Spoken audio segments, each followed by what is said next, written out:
Our legal system is built on the testimony of those brave enough to speak the truth, but sometimes the truth is silenced before it ever reaches the courtroom. Today, we're covering 10 people who vanished right before they were set to testify. These cases aren't just mysteries, they are cold-blooded cover-ups. If you love deep dives into mysteries, please hit that subscribe button and give hype points. It really helps us out. Now, let's get into it.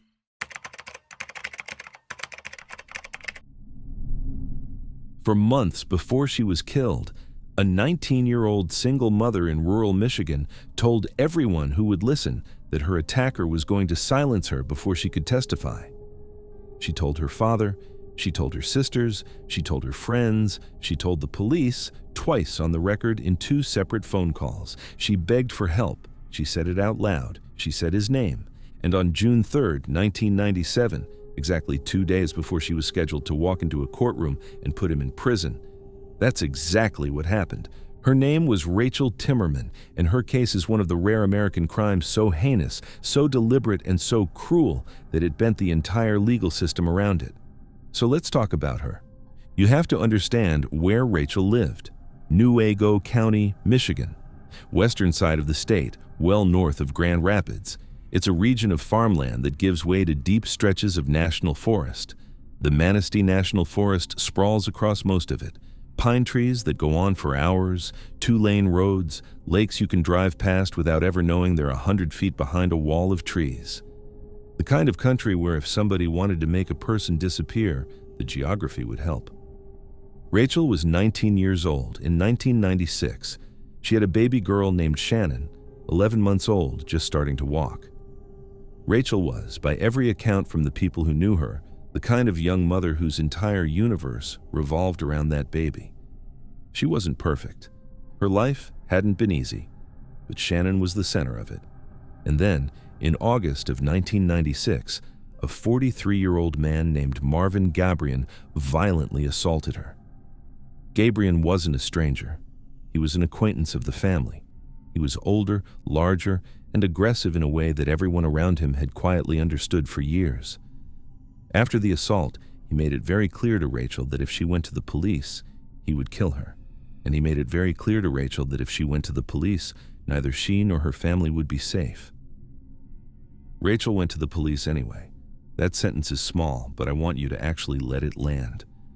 A 19-year-old single mother in a rural community with no real resources, with the assailant's threat ringing in her ears about her infant daughter, decided that she was going to put him in prison rather than let him win.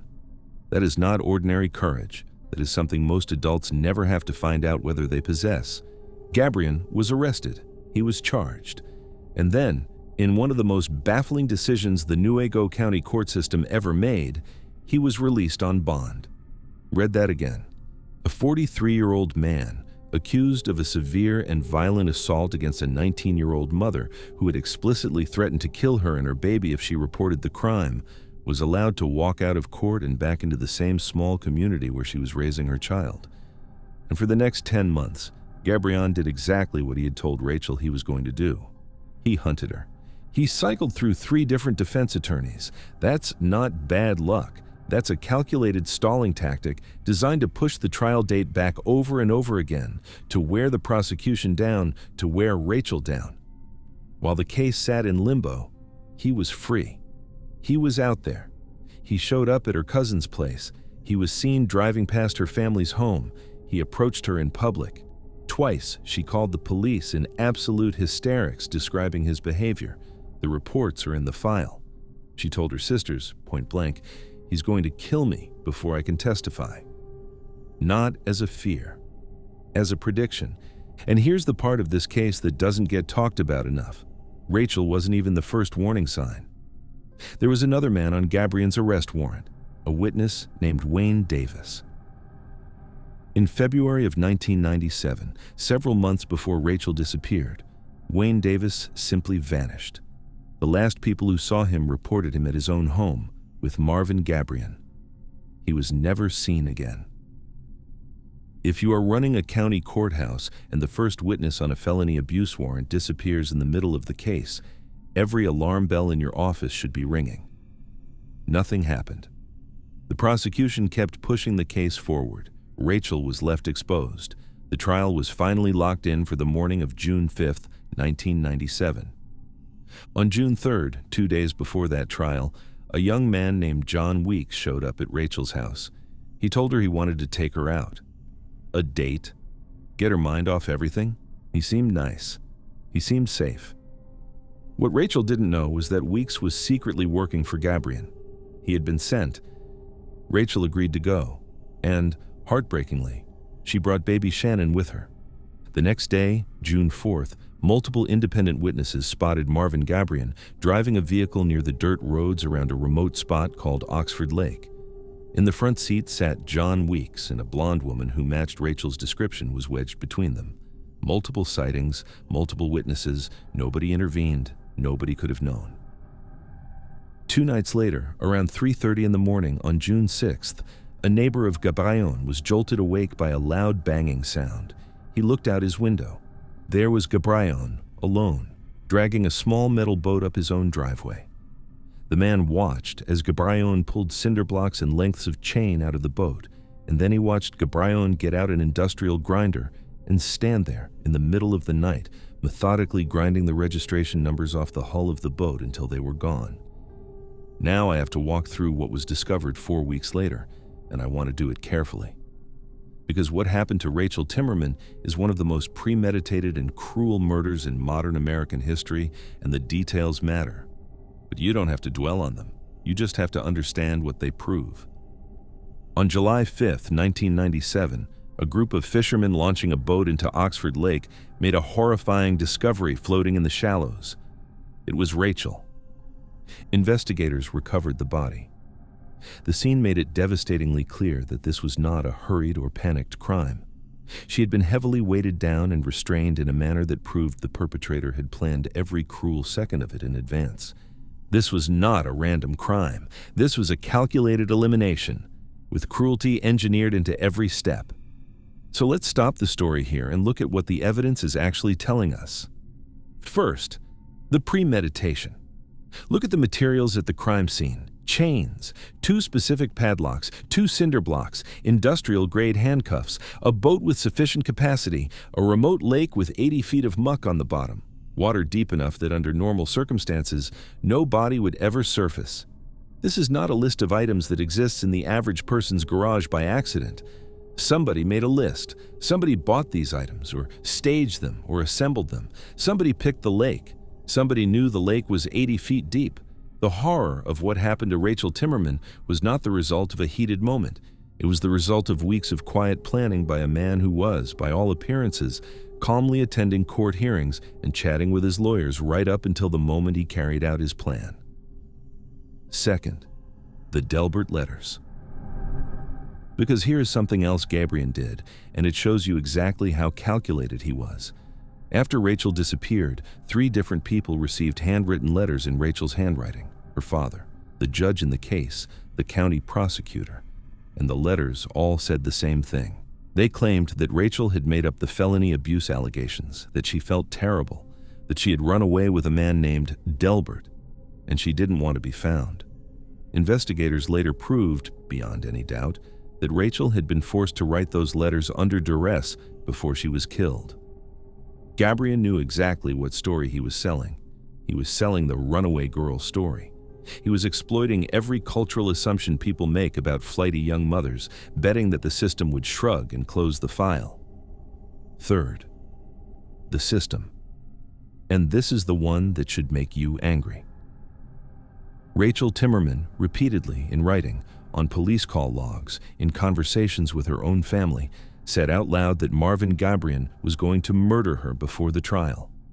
A prior witness on the same case, Wayne Davis, had already vanished without explanation, and yet there was no protective custody, no safe house, no deputy parked outside her family's home. Nothing.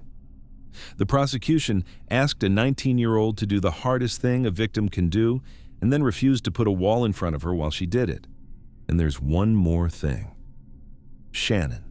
The most agonizing piece of this case is that when Rachel's body was recovered from Oxford Lake, 11-month-old Shannon Verhage was not with her. She wasn't in the lake. She wasn't in Gabriel's house. She wasn't in his boat. She has, in the 28 years since, never been found. When investigators executed a search warrant on Gabriel's home, they found things that confirmed everything they suspected. They found keys that fit the specific padlocks on Rachel's body. They found identical cinder blocks, and they found baby bottle nipples. Baby bottle nipples in the home of a single 43-year-old man with no children. The logic gap of the missing baby is the most painful question in this entire case. Rachel was a witness. She was the threat to Gabriel's freedom. Eliminating her made sense in the cold calculation of a man trying to evade prison. But an infant? An 11-month-old child can't testify, can't identify anyone, can't tell anyone what they saw. Why bother taking her? Why bother concealing her? Investigators have a theory, and it's the most universally accepted one. Gabriel took Shannon with him because killing her was the only way to ensure no evidence trail back through her. No DNA, no later witness. He eliminated her the same way he eliminated everyone else who knew anything. Somewhere in the vast Manistee National Forest, baby Shannon vanished into the trees, and she has never been seen again. Her family has searched for her for 28 years. They have never given up. She is officially still listed as a missing person. There's one piece of geographic luck in this entire monstrous story, and it is the only reason that Marvin Gabriel is on death row today. Michigan abolished the state death penalty in 1846. Michigan does not execute murderers. The maximum penalty in a Michigan murder case is life in prison. But Marvin Gabriel made one mistake. When he chose Oxford Lake as his disposal site, he chose a lake that sits inside the boundary of the Manistee National Forest, federally owned land, federal jurisdiction. The water where Rachel was discovered lies just 227 feet inside the forest boundary. 227 feet of water and trees that flip the entire case from state court to federal court. Federal court can hand down the federal death penalty.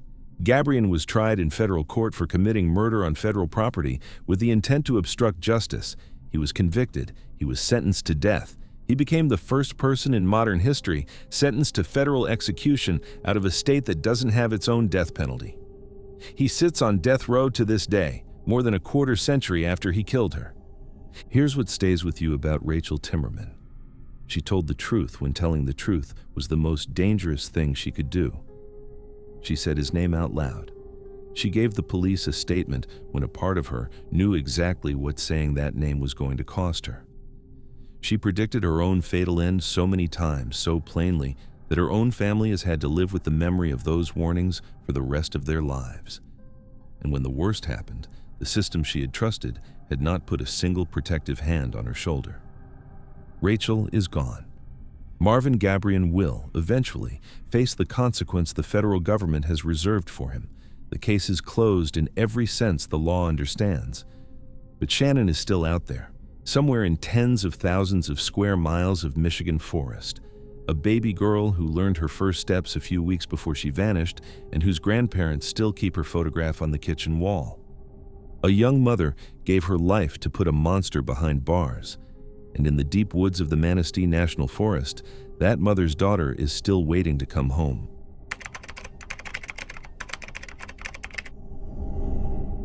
Imagine a small county where a freight train rolls down the line at 3 in the morning, and the engineer looks up and sees two boys lying side by side on the tracks, lying perfectly still, lying perfectly parallel.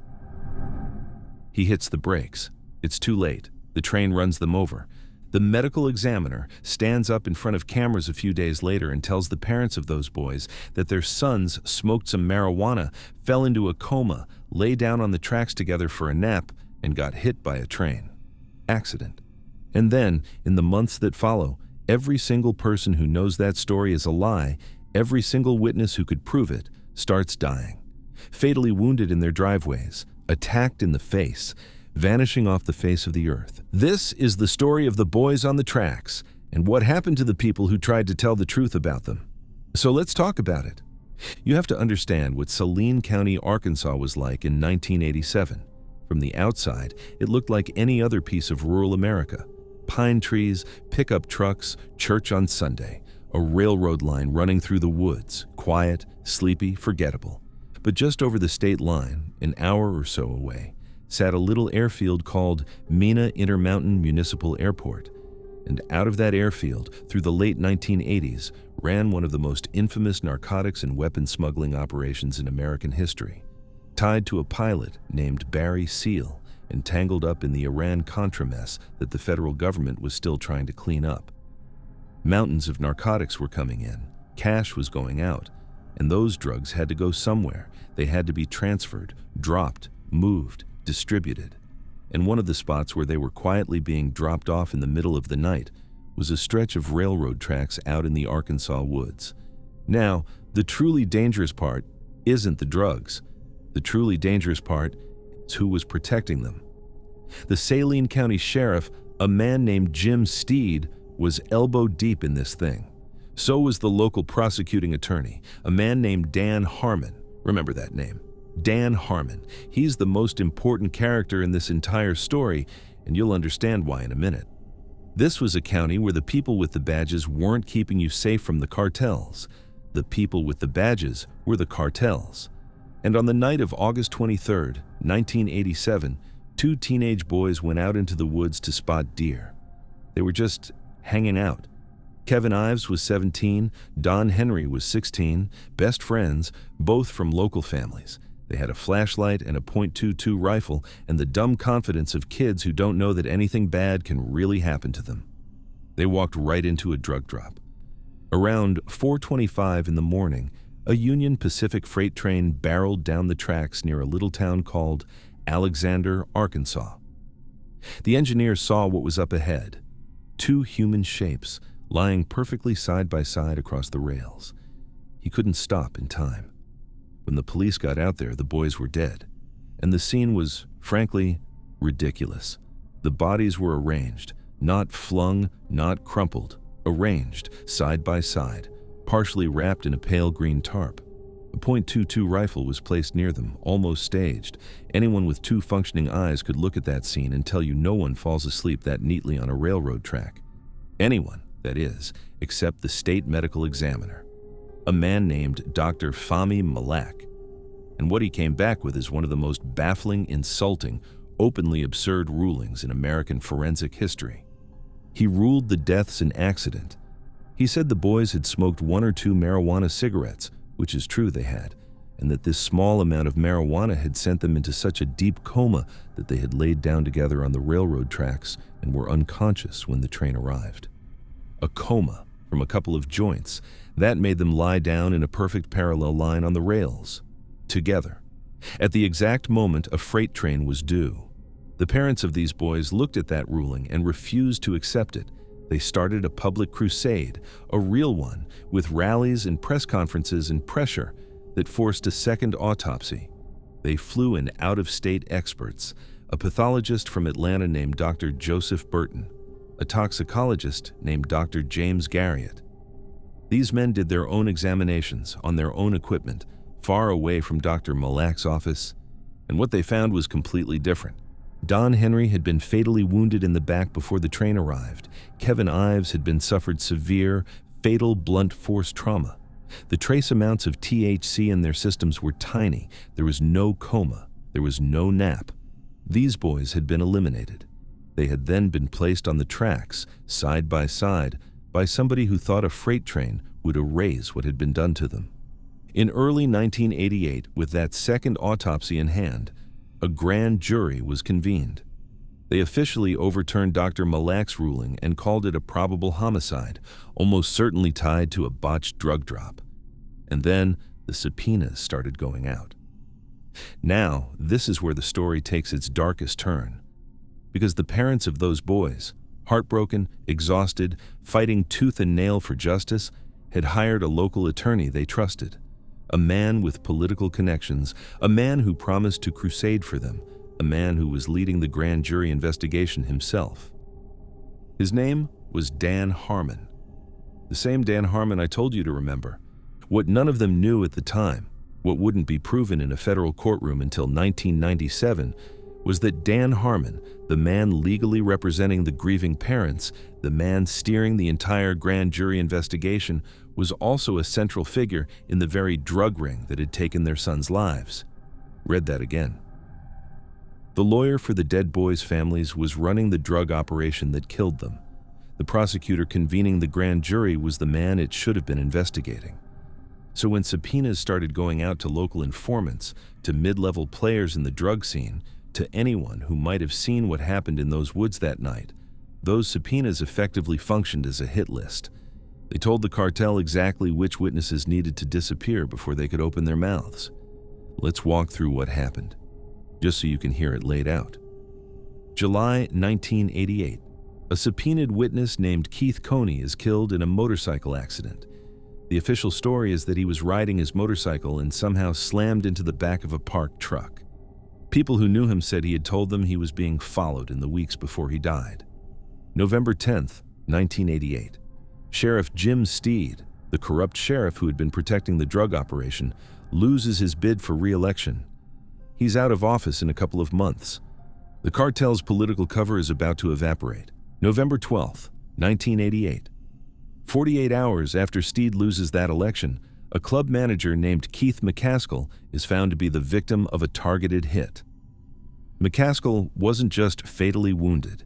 He was found murdered in a way that made it instantly clear this wasn't a robbery gone wrong. This was a message. McCaskill had taken aerial photographs of the trestle area where the boys were killed. He knew the geography of the drug drops cold. January 26th, 1989. A 26-year-old named Gregory Collins, who had been subpoenaed to testify in the grand jury just days later, was eliminated in a manner deliberately intended to send a terrifying warning to every other witness on the list. It tells every other potential witness in the county exactly what's waiting for them if they show up to testify. March 1989. A man named Daniel Bearden, everyone called him Booney, vanishes. Just gone. No body, no goodbye, nothing. April 1989. Another peripheral witness, Jeff Rhodes, is found in a county landfill, killed, and his remains were purposefully destroyed. So let's stop the story right here and look at what's actually being presented to us. Because the official narrative from law enforcement at the time was that these were unrelated incidents. A motorcycle crash, a attacking, a shooting, a disappearance, another shooting, just a string of bad luck in a small Arkansas county. Let's tear that one down with basic logic. First, the math.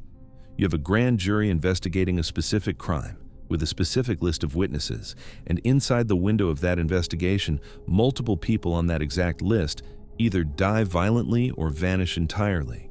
We're not talking about a town where lots of people are getting killed, and statistically some of them happen to be on a witness list. We're talking about a witness list where the people on it are being eliminated one by one in the order they're useful to silence. The probability that this is a coincidence is so close to zero that no honest investigator could look at it and say, unrelated. It isn't unrelated. It's a campaign.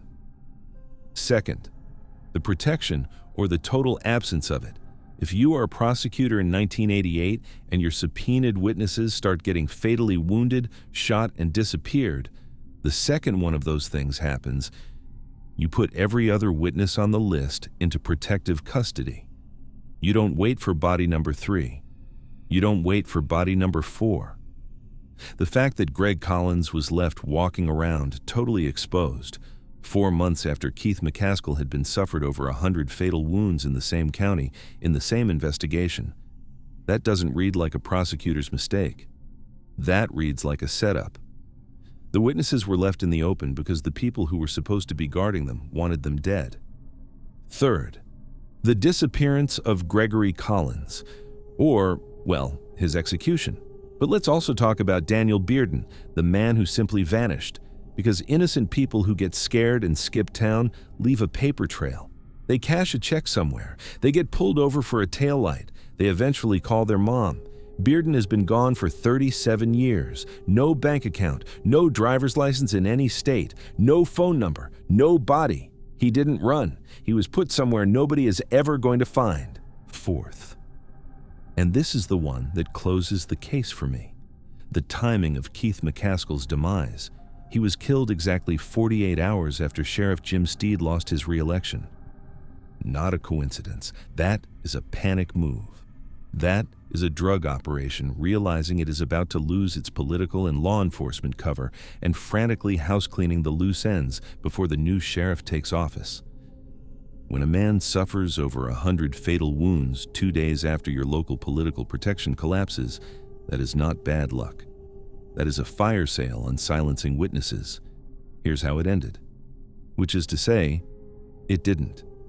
By the time the witness purge was over, the grand jury had no living witnesses, no one to authenticate the evidence, no one to put names with faces. The case against the drug operation collapsed under its own weight. Nobody, not one human being, was ever convicted for murdering Kevin Ives and Don Henry. The drug operation eventually wound down on its own once Mina's federal heat got too intense. Dan Harmon, the man who'd been running it from the prosecutor's desk, was finally indicted by federal investigators years later, in 1997, almost a decade after the fact, on racketeering, extortion, and drug distribution charges. He went to federal prison. Not for the boys, not for McCaskill, not for Collins, just for being the kind of monster that operations like Mina needed in place to function. The boys' parents, Linda Ives most of all, are still fighting. After almost 40 years, still pushing, still calling reporters, still going on podcasts, still showing up at any agency that will listen to them. They've never gotten justice. They have only ever gotten outlasted. Here's what stays with you about this case. A small county in Arkansas became, briefly, a kind of nightmare laboratory. A place where the people elected to protect you were the same people running narcotics through the trees behind your house. A place where the lawyer for the dead boys' families was secretly the architect of the operation that killed them. A place where, if you knew too much and a piece of paper with your name on it arrived in the mail, you had weeks, maybe days, to live. 2 teenagers spotted something they were never meant to see. The system that should have avenged them, instead, methodically buried every single human being who tried to speak up on their behalf. Saline County didn't fail to solve this case. Saline County made sure it could never be solved, and somewhere out in those Arkansas pine woods, under decades of leaves and rain and red dirt, there's a quiet stretch of railroad track. And underneath it, the truth of what really happened that night in August 1987 is still down there, exactly where the people in power put it, right next to the bodies they were never asked to give back.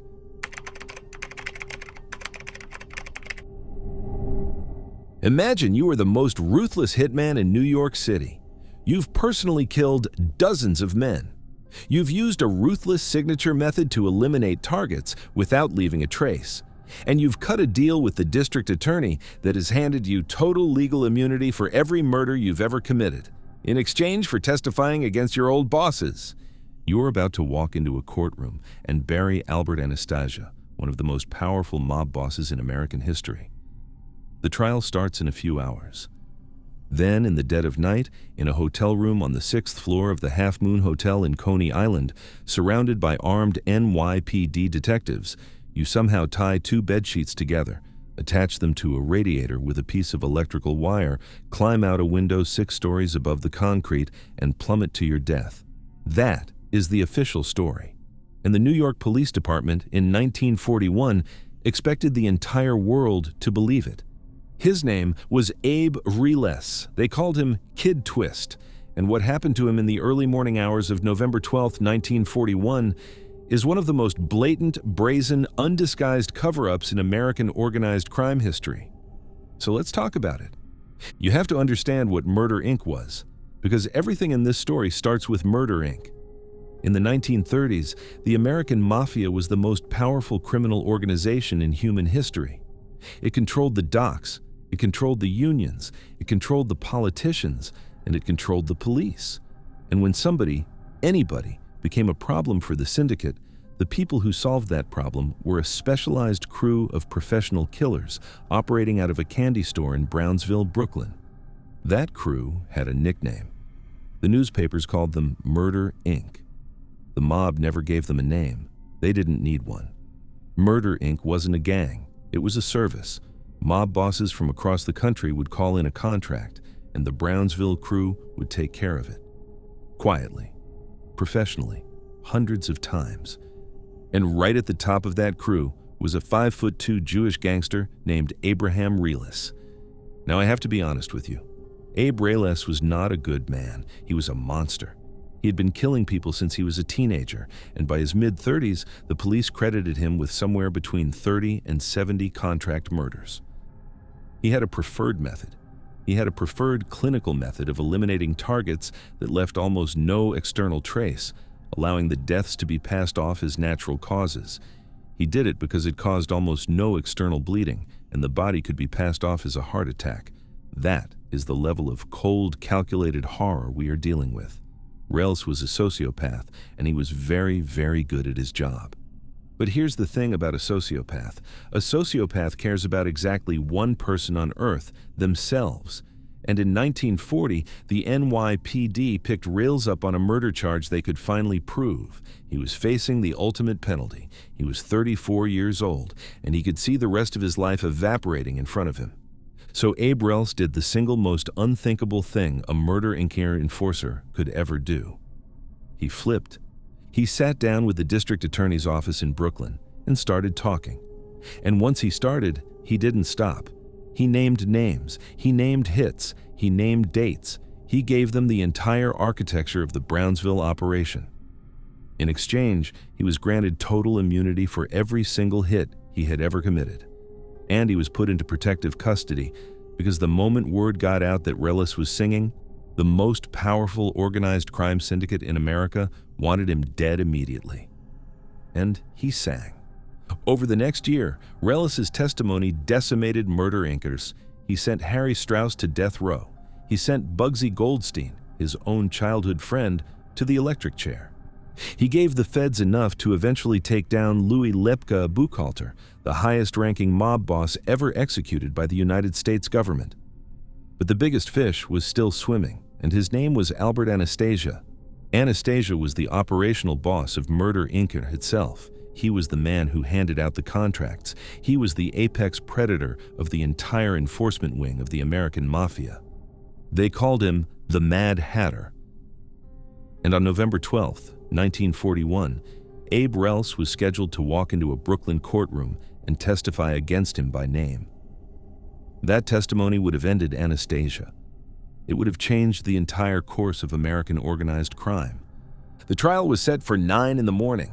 So where do you put a man whose mouth, in 24 hours, is going to dismantle the most dangerous criminal enterprise in the country?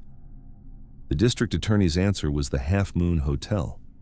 Now, the Half Moon Hotel was, on paper, a 14-story oceanfront resort in Coney Island. Built in the late 1920s, salt air, boardwalk views, the kind of place families went on vacation. But by 1941, the DA's office had effectively requisitioned the place. They moved their highest value mob informants in, gave them a suite, and posted armed NYPD detectives on rotating shifts to guard them. The Half Moon Hotel became, in practical terms, a witness protection fortress on the boardwalk. Reles was kept on the 6th floor, in room 623, which was part of a larger 10-room suite, Suite 620, that took up most of the floor. He spent his days reading newspapers, eating room service, and waiting. And he was, by every account, a paranoid wreck. People who interacted with him during this period describe a man who could not stand to be alone for more than a few minutes. He would scream for the cops if a guard left earshot. He demanded somebody be near him at all times. Because Abe Reles knew something most people didn't. He knew exactly how good Murder Inc. was at finding people. He had spent years being that person. He knew there was no safe distance. On the night of November 11th, his wife Rose came to visit him. They argued loudly. Witnesses heard them yelling at each other about, quote, general matters. Then Rose stormed out of the suite and went home. Reles was alone in room 623. 5 NYPD detectives were on duty in the 10-room suite that night.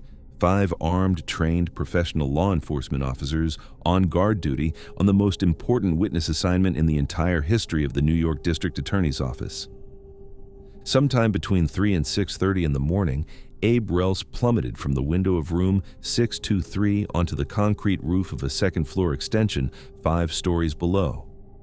Autopsy found catastrophic internal trauma consistent with a massive, devastating fall. He was, by the time anyone got down to him, very much dead. The police got their story together pretty quickly. The official version went like this. Rels, in the middle of the night, decided to either escape or, get this, pull a prank on his guards. He tied 2 bed sheets together. He attached one end to a 4-foot length of insulated electrical wire. He looped the wire around a brass bushing on a steam radiator in his room.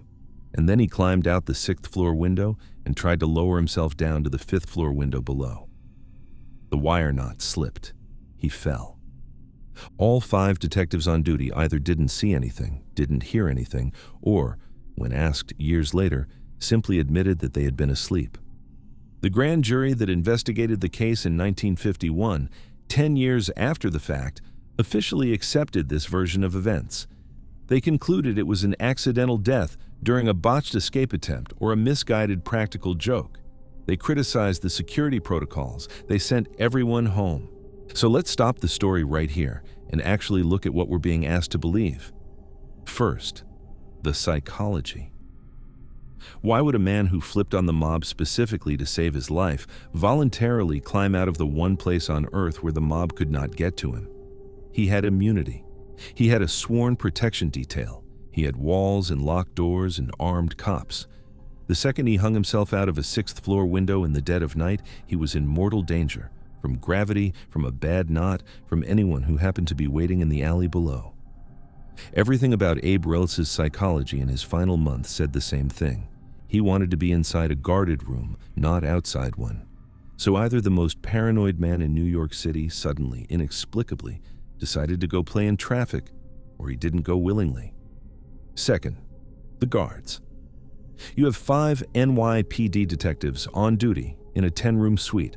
They were specifically posted there to make sure exactly this kind of thing did not happen. And we are supposed to accept that all 5 of them, at the same time, managed to miss a man tying together 2 heavy hotel bed sheets, dragging a metal radiator coupling, sawing or stripping a piece of electrical wire to a specific length, attaching one to the other, opening a heavy double-hung 1940s hotel window, and lowering 170 pounds of human being out of it. 5 trained cops, 0 witnesses. They all said they were either asleep, in another room, or distracted. The chance that any one of those things is true is small. The chance that all 5 of those things were simultaneously true on the exact night that Albert Anastasia was about to lose the most important trial of his life. That chance is statistically not a chance. That's a payoff. Third, and this is the one that closes the case, the physics. Because in the years after the death, the FBI got their hands on the wire, the insulated electrical wire that supposedly slipped from the radiator. And the FBI tested it, and the FBI's lab determined very clearly that the wire had not slipped. The wire had been broken, snapped, pulled apart by tensile stress, a sudden violent pull strong enough to physically sever the wire from one end. Now think about what that means physically. A man slowly lowering himself by bedsheet does not generate that kind of stress. A man being shoved out a window by 2 other men with the sheet attached to his body to make it look like an escape does. That wire didn't fail under gradual weight. It snapped under impact. Fourth, the body location.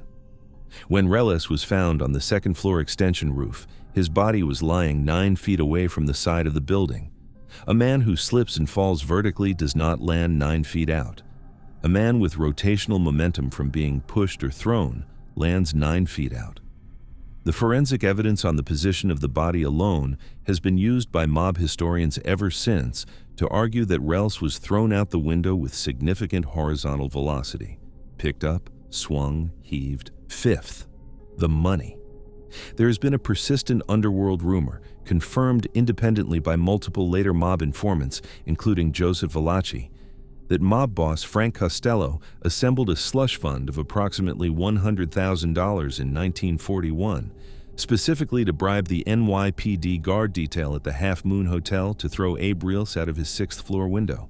100 grand in 1941 money, split presumably among 5 very alert cops. When the news of Rellis's death hit the morning papers on November 12th, the trial against Albert Anastasia collapsed by lunch. Without his star witness, the DA had no case. Anastasia walked. He went on to run Murder, Inc. for another 16 years until he was famously assassinated in a barber's chair at the Park Sheraton Hotel in 1957, by which point he had ascended even further inside the syndicate. The NYPD guards at the Half Moon were quietly disciplined. A few were demoted. None of them were charged. None of them were prosecuted. None of them ever spoke about that night to the press. And the press took the official story and made it into a joke that has lasted 85 years, because by lunchtime on November 12th, every newspaper in New York was running the same headline. They called Abe Rellis the canary who could sing but couldn't fly. That phrase is still how he's remembered. The man who informed on the mob, who was supposed to bring down Albert Anastasia, reduced to a punchline about gravity. Here's what stays with you about Abe Rellis. He was not a sympathetic man. He was a murderer many, many times over. The world is not worse off for his death, but what happened in that hotel room is bigger than him. The single most important witness the United States government had ever produced against organized crime was thrown out a 6th-floor window, almost certainly by the very cops sworn to protect him, and the system closed ranks around the lie so completely that the lie became the official record. The fortress was the trap. The protection was the hit. The badge and the contract were the same thing. Sometime in the early hours of November 12, 1941, 5 police officers stood in a suite on the 6th floor of a hotel in Coney Island. The sea wind was coming off the boardwalk, and they made a choice. And a man who had ruthlessly eliminated dozens of targets with clinical precision found out in his last conscious second what the mob had been trying to teach the rest of America for decades. You don't get to walk away from this. You just sing until they decide it's time for you to stop, and then you fly.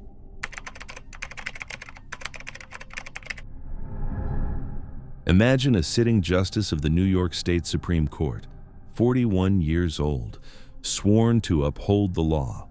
On the morning of August 6, 1930, he walks into his own judicial chambers in Manhattan, locks the door behind him, and spends the next 2 hours frantically tearing apart and destroying his own files.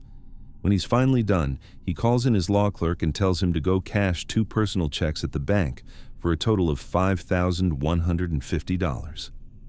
In 1930 money, that's roughly $77,000 today. The judge then walks out of his chambers with several briefcases stuffed with documents. He goes to dinner that night. He waves goodbye to his friends. He gets into a taxi at Times Square, and Justice Joseph Force Crater is never seen alive again. His disappearance was so famous, so culturally enormous, that for decades after, the phrase "to pull a crater" was American slang for vanishing without a trace. So let's talk about him. You have to understand New York City in the summer of 1930. The jazz age was ending. Wall Street had collapsed the year before. The Great Depression was settling in like a cold front, but in Manhattan, the speakeasies were still pumping, the Broadway shows were still selling out, and the cocktail glasses were still clinking.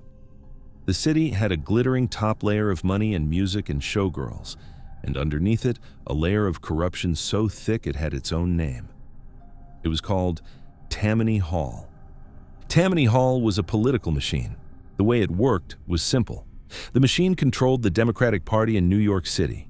The machine handed out jobs, contracts, building permits, police promotions, and, most importantly for our story, judicial appointments. If you wanted to be a judge in New York, you didn't get there on talent. You got there because you wrote a check to the right person at the right time. In 1930, the state government finally got tired of it. A massive anti-corruption commission, the Seabury Commission, started pulling on threads. Investigators started asking inconvenient questions about how judges were being appointed and who was paying whom. Subpoenas started flying. Backroom power brokers started looking nervous, and one of the men they were going to come for, eventually, was Justice Joseph Force Crater. Crater was the perfect jazz age character. The son of Irish immigrants who'd worked his way up through Columbia University and the Cayuga Democratic Club, into the highest levels of New York politics. He was 41 years old. He dressed like a peacock, pearl gray spats over polished shoes, stiff starched collars, Panama hats in the summer. He had a wife, Stella, who he genuinely seemed to love. He had an apartment on Fifth Avenue. And he had a parallel life that Stella didn't fully know about. Broadway showgirls, late nights at the Club Abbey, envelopes of cash from people whose names never appeared on any paperwork, a web of debts and favors and quiet little arrangements that ran through the underworld of the city. In April of 1930, just 4 months before our story takes place, Governor Franklin Roosevelt, yes, that one, the future president, elevated Crater to the New York State Supreme Court. It was a massive promotion. It was the kind of seat that careers were built on. And right before that promotion happened, Joseph Crater liquidated $16,000 in personal investments, withdrew another $7,000 in cash, and that combined $23,000, equivalent to nearly $500,000 today, vanished out of his accounts. Historians and federal investigators have spent the last 96 years pretty much agreeing on what that money was. That was the payoff. That was the price of a New York Supreme Court seat in 1930. 23 grand paid up front to the men at Tammany Hall, which meant Crater, on the day he put on his black robes, was already deeply, intimately, transactionally compromised. He knew exactly who he had paid, and how, and for what. And as the Seabury Commission started turning over rocks that summer, Crater became one of the most dangerous men in New York. Not because of what he could do, because of what he could say. In late July, Crater's on vacation. He's up at a summer cabin in Belgrade, Maine with Stella. It's a beautiful, quiet lake, and one night the phone rings. He picks it up. He listens. Stella watches her husband's face change. After he hangs up, he tells her he has to go. He has to get back to New York. He says he needs to, quote, straighten those fellows out. He doesn't explain who. He doesn't explain what about. He just packs a bag. Before he leaves, he kisses Stella goodbye and promises her that he will be back in Maine by August 9th, in time for her birthday. He arrives in New York on August 3rd, and we don't really know what he did for the next 2 days, but on the morning of August 6th, the day he never came back from, Justice Crater walks into his chambers in the Foley Square courthouse and starts ripping things up. For 2 solid hours, he is alone in there, going through files. Some he destroys, some he stuffs into briefcases. When he's finally done, he calls in his law clerk, a young man named Joseph Mara, and asks him to do 2 errands. First, take these 2 checks to the bank and bring back cash. The total is $5,150. Second, help me carry these briefcases home to my apartment. Mara does both. That cash, in our money, is roughly $77,000. A truly enormous sum to be walking around Manhattan with in a single afternoon. That evening, Crater goes out to dinner. He goes to a popular restaurant called Billy Haas's on West 45th Street, right in the heart of the theater district. He dines with 2 people. One is a lawyer named William Klein, who, the records would later show, had quiet ties to organized crime. The other is a young Broadway showgirl named Sally Lou Ritz. They eat, they talk, they have a good time. The judge appears to be in fine spirits. He even buys a ticket to a Broadway comedy at the Belasco Theater for later that night. Around 9:15, they all leave. The accounts of what happened next get fuzzy on purpose. Klein and Ritz, in their initial statements, said Crater stepped into a taxi by himself and waved as it pulled away. Later, when investigators pressed them, they changed their story, said they had taken the taxi and left Crater standing on the sidewalk. The story shifted depending on who was asking. Either way, somewhere on West 45th Street, around 9:15 on the night of August 6th, 1930, a sitting state Supreme Court justice stepped onto a Manhattan street corner and disappeared. And here's the part that should make every hair on your arm stand up. Nobody called the police. A Supreme Court justice is missing. He misses his wife's birthday on August 9th. He misses court sessions. His law clerk doesn't know where he is. His political allies don't know where he is. Stella, his own wife, doesn't know where he is. For 27 days, nobody in his orbit picks up a phone and calls the NYPD. Finally, on September 3rd, with the opening of fall court sessions about to make his absence completely impossible to hide, the police are notified. By that point, any reasonable trail of evidence has long gone cold. Witnesses' memories have blurred. Whatever was in those briefcases is gone. His safe deposit box, when investigators get to it, is empty. So let's stop the story and look at what's actually in front of us. Because there are two competing theories about Crater that have been bouncing around for nearly a century. Either he ran away, voluntarily fled the country with a stash of cash and a mistress, or he was killed. So let's apply some basic logic. First, the contradictory clues.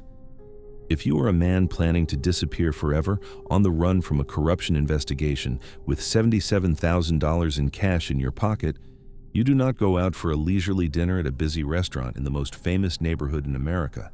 You don't sit down with witnesses.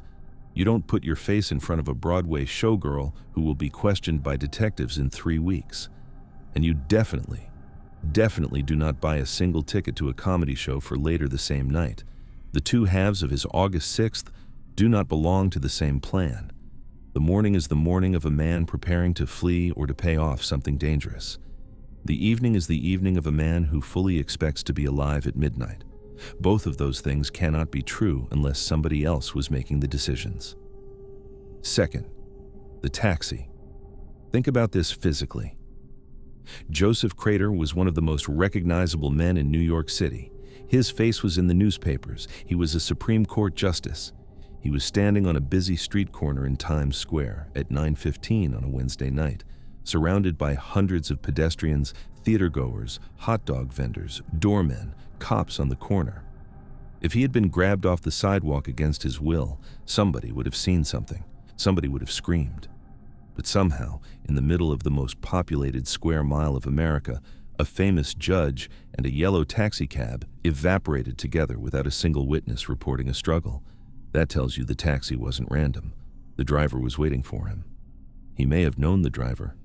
And what happened inside that cab happened after the cab pulled off 45th Street and disappeared into the city. Third, the delay. 27 days. This is the single most damning fact in the entire case, because when a regular person goes missing, their family panics within hours. They start calling police within a day. But a Supreme Court justice, a man whose absence destabilizes an entire courthouse, and his wife, his colleagues, his political patrons all collectively decided to keep his disappearance quiet for almost a month. The only honest interpretation of that delay is that the people around Crater either already knew where he was, meaning they knew he was dead, or they were busy doing exactly what Crater himself had been doing on the morning of August 6th, which was scrubbing the paper trail before the police arrived. And then there's the matter of the dresser drawer. In January of 1931, almost 6 months after Crater vanished, Stella Crater was rummaging through a piece of furniture in their apartment when she came across something she swore had not been there before. $6,619 in cash, $30,000 in life insurance policies, and, most chillingly, a handwritten ledger of debts owed to the judge, the names of the men who owed him money. Now, that drawer had been searched. NYPD detectives investigating Crater's disappearance had gone through that apartment with a fine-toothed comb in August and September of 1930. They had documented the dresser drawer as empty. Multiple times, photographed, logged, signed off on. Which means between September of 1930 and January of 1931, somebody with access to the Crater apartment quietly put that cash and that ledger into that drawer. Somebody was cleaning up. Somebody was making sure the public version of Joseph Crater's affairs told a particular kind of story, one that pointed away from organized crime and toward private debts. The dresser drawer plant is the moment the case stops being a mystery and starts being a cover-up. There's one more thing. In 2005, a letter surfaced in Queens. It had been written years earlier by a deceased woman named Stella Ferrucci Good. In that letter, she claimed her late husband, a former NYPD detective, had confessed to her on his deathbed that Crater had been murdered by a corrupt NYPD officer named Charles Burns and his brother Frank. The letter alleged Crater was buried underneath the boardwalk in Coney Island, in a spot later paved over by the New York Aquarium. And here's where the threads of this whole era start tying together.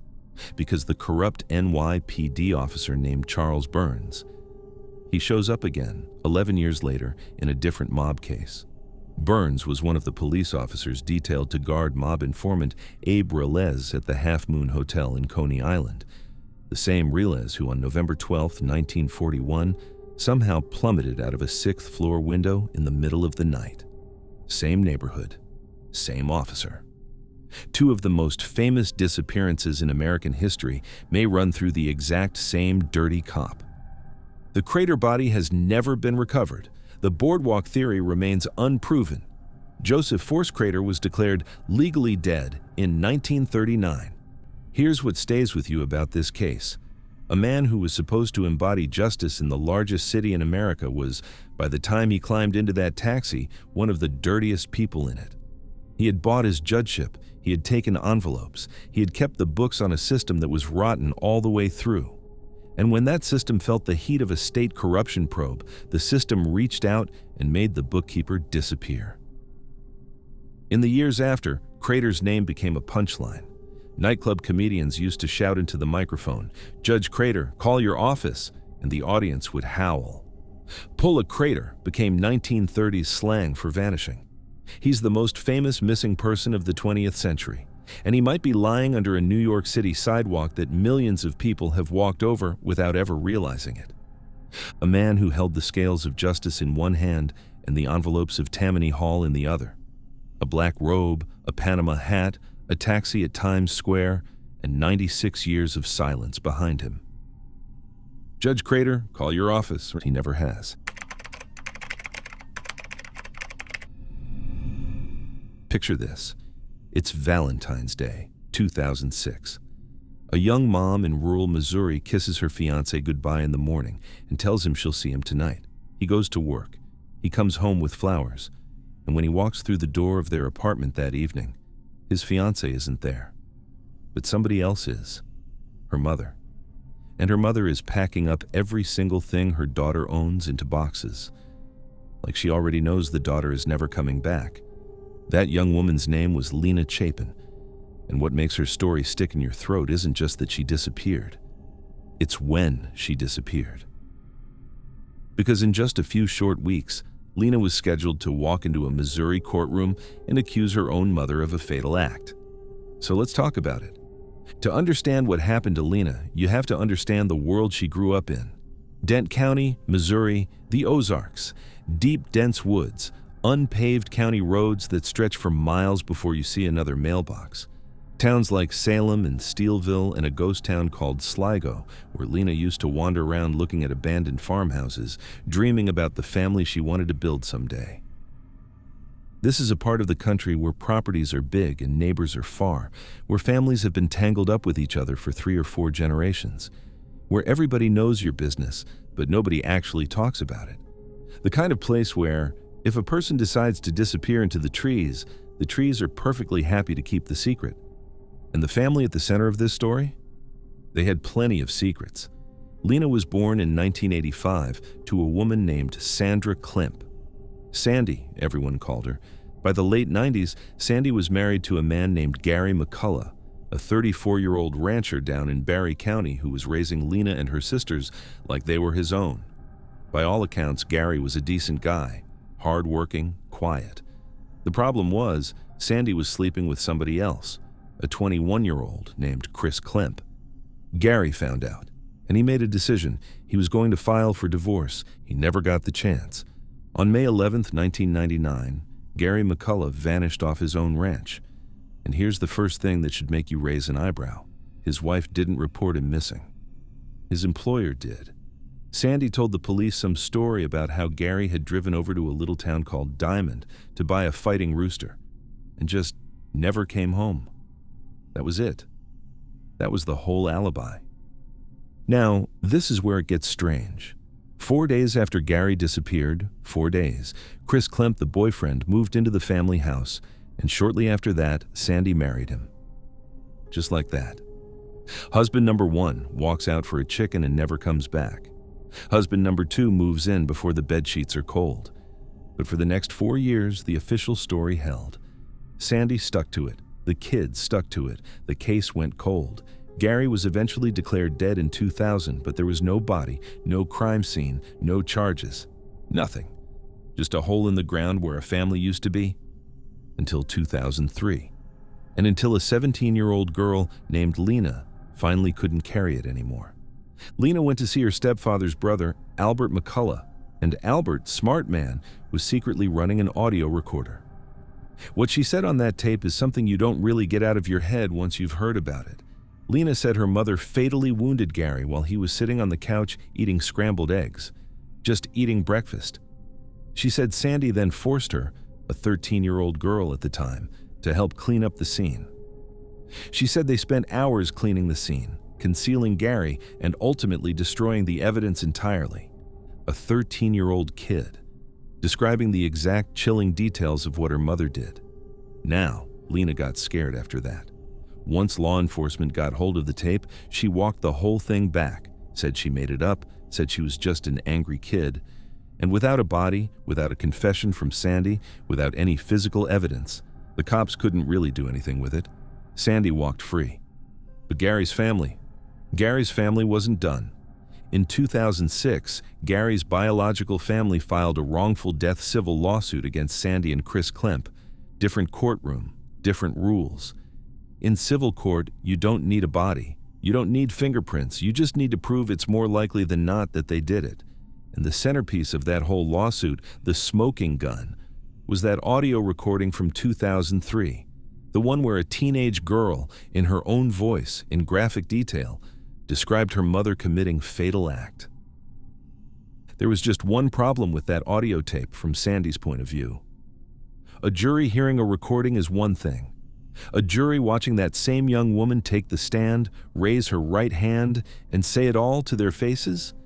That's something else entirely. So a subpoena went out for Lena Chapin. She was going to testify.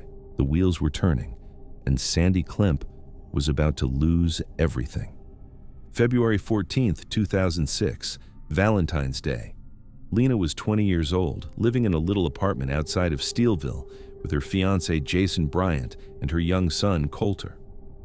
Jason left for work that morning, gave Lena a kiss, told her he'd be home that night so they could celebrate.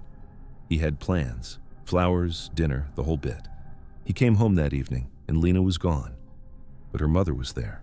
Sandy was inside the apartment, moving through it methodically, packing up every single one of Lena's possessions into boxes. Jason stood there, completely stunned. "Where's Lena?" And Sandy looked him in the eye and told him, calm as anything, that Lena had left him, that Lena had run off to Florida with another man, that she'd abandoned both Jason and her own little boy and just walked out of her life. Jason never saw Lena again. Nobody did. Lena's sister Robin showed up a few days later, asking the same question. Sandy told her the same story. Florida, another man, gone. And by then, Sandy had already taken custody of little Coulter. The grandmother was now functionally the mother. And nobody, not the police, not anyone in Dent County, filed a missing persons report. You want to know how long it took for somebody to officially report Lena Chapin missing? 3 years. It wasn't until 2008 when the Barry County Sheriff working Gary McCullough's cold case essentially shamed Dent County into doing their job that anyone created an official record that Lena Chapin had ever vanished. 3 years from her own family. So let's stop right there. Let's stop the story and actually look at what we've been told. Because the official narrative from Sandy Klemp is that her daughter spontaneously chose to move to Florida with a mystery man and start a new life. And on the surface, sure, people do crazy things, young people especially. Maybe. But hold on a second, let's look at the facts. Number 1, the timing. Lena was the star witness in a multi-million-dollar wrongful death lawsuit against her own mother. There was an audio tape of her describing the murder in graphic detail, and she was about to be subpoenaed to authenticate it on the stand. We are talking weeks away. And right at that exact moment, the witness who could destroy Sandy Klemp's life decides to pack up and move to Florida. That's not a coincidence. That's not even a believable story. that is impossibly, suspiciously, screamingly convenient. The single most inconvenient person in Sandy's life just happened to vanish at the single most convenient moment for Sandy. Number 2, Lena's son, Coulter. Everyone who knew Lena said the same thing. She adored that little boy. She was making plans for him. She was dreaming about a future for him. People who knew her described her as a devoted mother who'd been through hell already and was finally building something stable.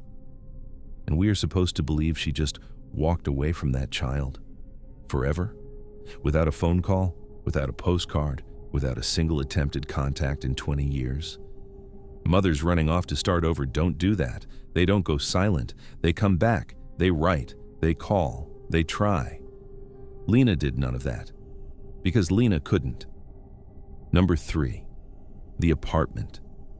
Think about how a normal person would behave if they really believed their adult daughter had voluntarily run off.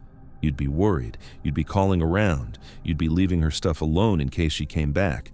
You would not, on the very same night she supposedly left, be physically present in her apartment, systematically packing her belongings into boxes. That is not the behavior of a confused mother. That is the behavior of somebody who knows with absolute certainty that the person whose stuff she is packing is never going to need it again. Number 4, the child. Sandy didn't just take custody of Coulter as a temporary measure. She raised him. She had him call her mom. Lena's sister said for years that Sandy had wanted that little boy for herself, and the moment Lena was out of the picture, Sandy had him. Permanently. No fight, no legal pushback, because the one person who would have fought for that child was conveniently no longer around to fight. You add it all up, and the Florida story doesn't survive contact with logic for 30 seconds. There is no Florida. There is no new boyfriend. There is no new life. There's just a young mother who knew too much, talked too much, and was about to talk again in a courtroom in front of 12 strangers, and then she wasn't. Here's the haunting part. The lawsuit went forward without her.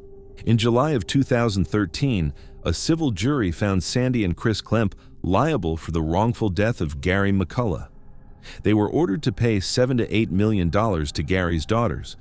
The family says they have never seen a dime of it, but the verdict was there.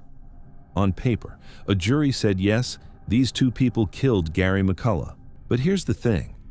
That was a civil verdict, not a criminal one. Nobody has ever been charged with Gary's murder. Nobody has ever been charged with Lena's disappearance. Because in the United States, you cannot be put on trial for a homicide without a body, without physical evidence, without a witness brave enough to take the stand. And the only witness brave enough? She vanished on Valentine's Day, 2006. Think about what that means. A man lost his life on his own couch eating scrambled eggs. The only person who saw it happen tried to tell the truth once on a hidden tape, then got too scared to say it again, and then disappeared the moment she was forced to.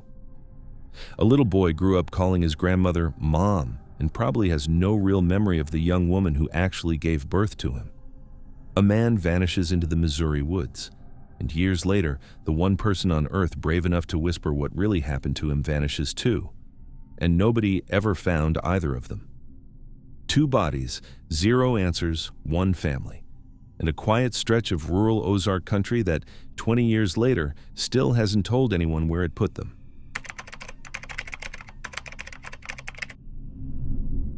Imagine it's a freezing January night in Wichita, Kansas, 10 o'clock at night. A 16-year-old girl is in her apartment, alone in the kitchen, baking a cake. The television is on in the next room. The lights are on. Her clothes are folded in her room. $150 in cash sits on her dresser. The cake comes out of the oven. She tells her roommate she's running over to Walmart for a minute. She grabs only her keys, her wallet, and her pager, and she walks out the front door of the apartment. She never comes back. When the police walk into that apartment in the days that follow, the cake is still sitting on the counter. The TV is still on. The lights are still on. Nothing was packed. Nothing was taken. And the police officer who looked around that scene declared her a runaway. Her name was April Wiss, and the trial she was supposed to testify in was 2 days away. So let's talk about it. You have to understand Wichita in January of 2000. It's the dead of winter on the Kansas plains, and Kansas winter is a specific kind of cold, wide and flat and mean, with wind that cuts straight through whatever you're wearing because there are no mountains, no hills, nothing for hundreds of miles to slow it down. The sun goes down around 5:30 in the afternoon. The streets empty out by 9. By 10 at night in January, walking around outside in Wichita isn't a casual thing. It's something you only do if you have to. And then, there's the part of Wichita April was walking toward. The intersection of Pawnee and Broadway. Even in the year 2000, that corner had a reputation. It was a corridor known to the police, known to social workers, known to anybody who lived in the city. It was where transient populations gathered. It was where drugs moved. It was where sex work happened. It was not the kind of street a 16-year-old girl walked alone at 10 o'clock at night unless something was going on that nobody around her was aware of. April Wiss had grown up fast. She was tall, somewhere between 5'8" and 6 feet, depending on which witness you ask. Sandy blonde hair that she'd dyed brown, hazel eyes, dimples in both cheeks when she smiled, 3 dots tattooed on her left hand, a homemade job, the kind kids give each other in basements. Her ears were double pierced, her nose was pierced, she was outgoing, and her friends said she had a way of speaking her mind that didn't always sit well with the adults around her. Her mother called it a rebellious phase. She wasn't living at home anymore. By January of 2000, she was paying rent to live with a roommate in an apartment on the 500 block of Marion Road, a place that was technically owned by a friend of her mother's. It was a halfway independent setup, 16 years old, living away from her parents in a rough city in the middle of winter. That's the world she was navigating. And on top of all of that, she was carrying something much bigger. April Wiss had been the victim of a felony. Now, the public records in this case are still partially sealed. The defendant has never been named. But what we know, what the police later confirmed, is that April had been the victim of a severe felony, and the state was preparing to prosecute her attacker. April was the state's primary witness, and the trial was scheduled to begin in just 2 days. Think about what that means. Think about being 16. Think about having to walk into a Sedgwick County courtroom in 2 days, take an oath, and describe in front of a judge, a jury, a defense attorney, and the man you were accusing exactly what had happened to you. Every detail, with cross-examination waiting on the other side, with your mother in the gallery, with your friends knowing. She told her family she was sick with stress about it. She told friends she didn't want to do it, and it doesn't take much imagination to understand why a teenage girl might want to crawl out of her skin in the days leading up to that. But here's the thing. She was going. Despite the dread, despite the nausea, despite the fear, the subpoena was in hand. The court date was set.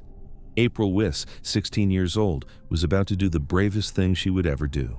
She just had to make it 48 more hours. The night of January 11th, 2000. April is in the apartment on Marion Road. She bakes a cake. She and the roommate hang out.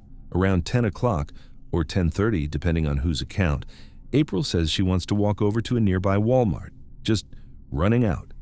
She'll be back. She grabs 3 things on her way out the door: her apartment keys, her wallet, and her electronic pager. Those 3 items matter, and we are going to come back to them.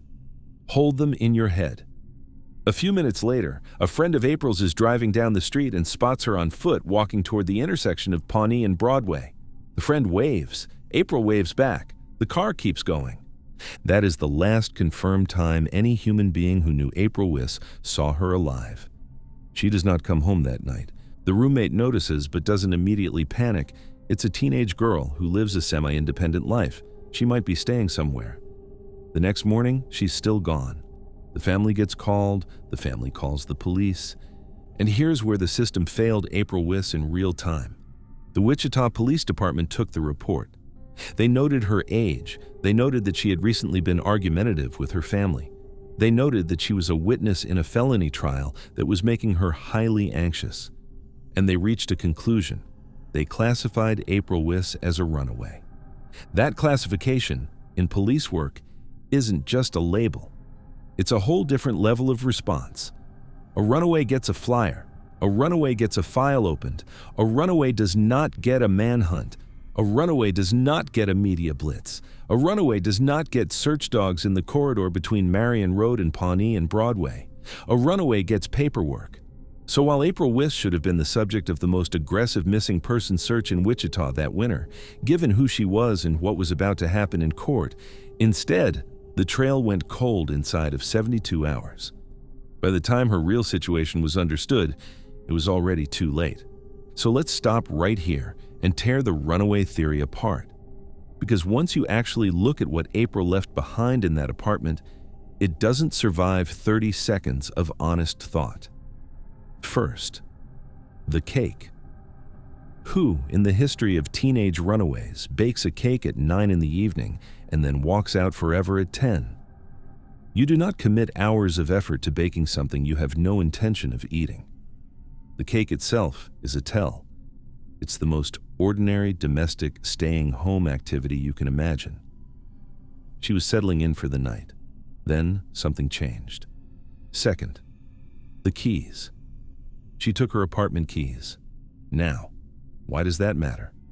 Because if you are leaving forever, if you are running away from your life and never coming back, you don't take the keys to a door you don't plan to unlock again. You take the keys because you are coming back. The keys are a signal of intent. April expected to be home that night.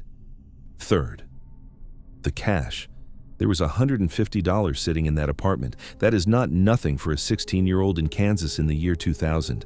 That's gas money. That's bus money. That's motel money. That's exactly the kind of money you take with you if you are running away. She didn't take any of it. Fourth, the clothes. It was January in Kansas. We were talking 10 below zero some nights. If you are running away to start a new life, you take a coat, you take a bag, you take a change of clothes. April took nothing. Her closet stayed full. Fifth, and this is the one nobody talks about enough, the lights, the TV, they were left on. That is not how somebody behaves when they are saying goodbye to a space forever. That is how somebody behaves when they're stepping out for 10 minutes and coming right back. So if she wasn't running away, what was she doing? The most likely answer is in the third item she did take, the pager. You have to remember what a pager was in the year 2000. For a teenager, the pager was your lifeline. You didn't have a cell phone. Almost no 16-year-old in Kansas did in January of 2000. The pager was how everyone in your life reached you. Somebody pages you with a number. You go find a payphone. You call them back. That is how you stayed connected. So one very real possibility is that April wasn't going to Walmart at all. The Walmart story to the roommate may have been cover. What she may have actually been doing was responding to a page. Somebody paged her that evening.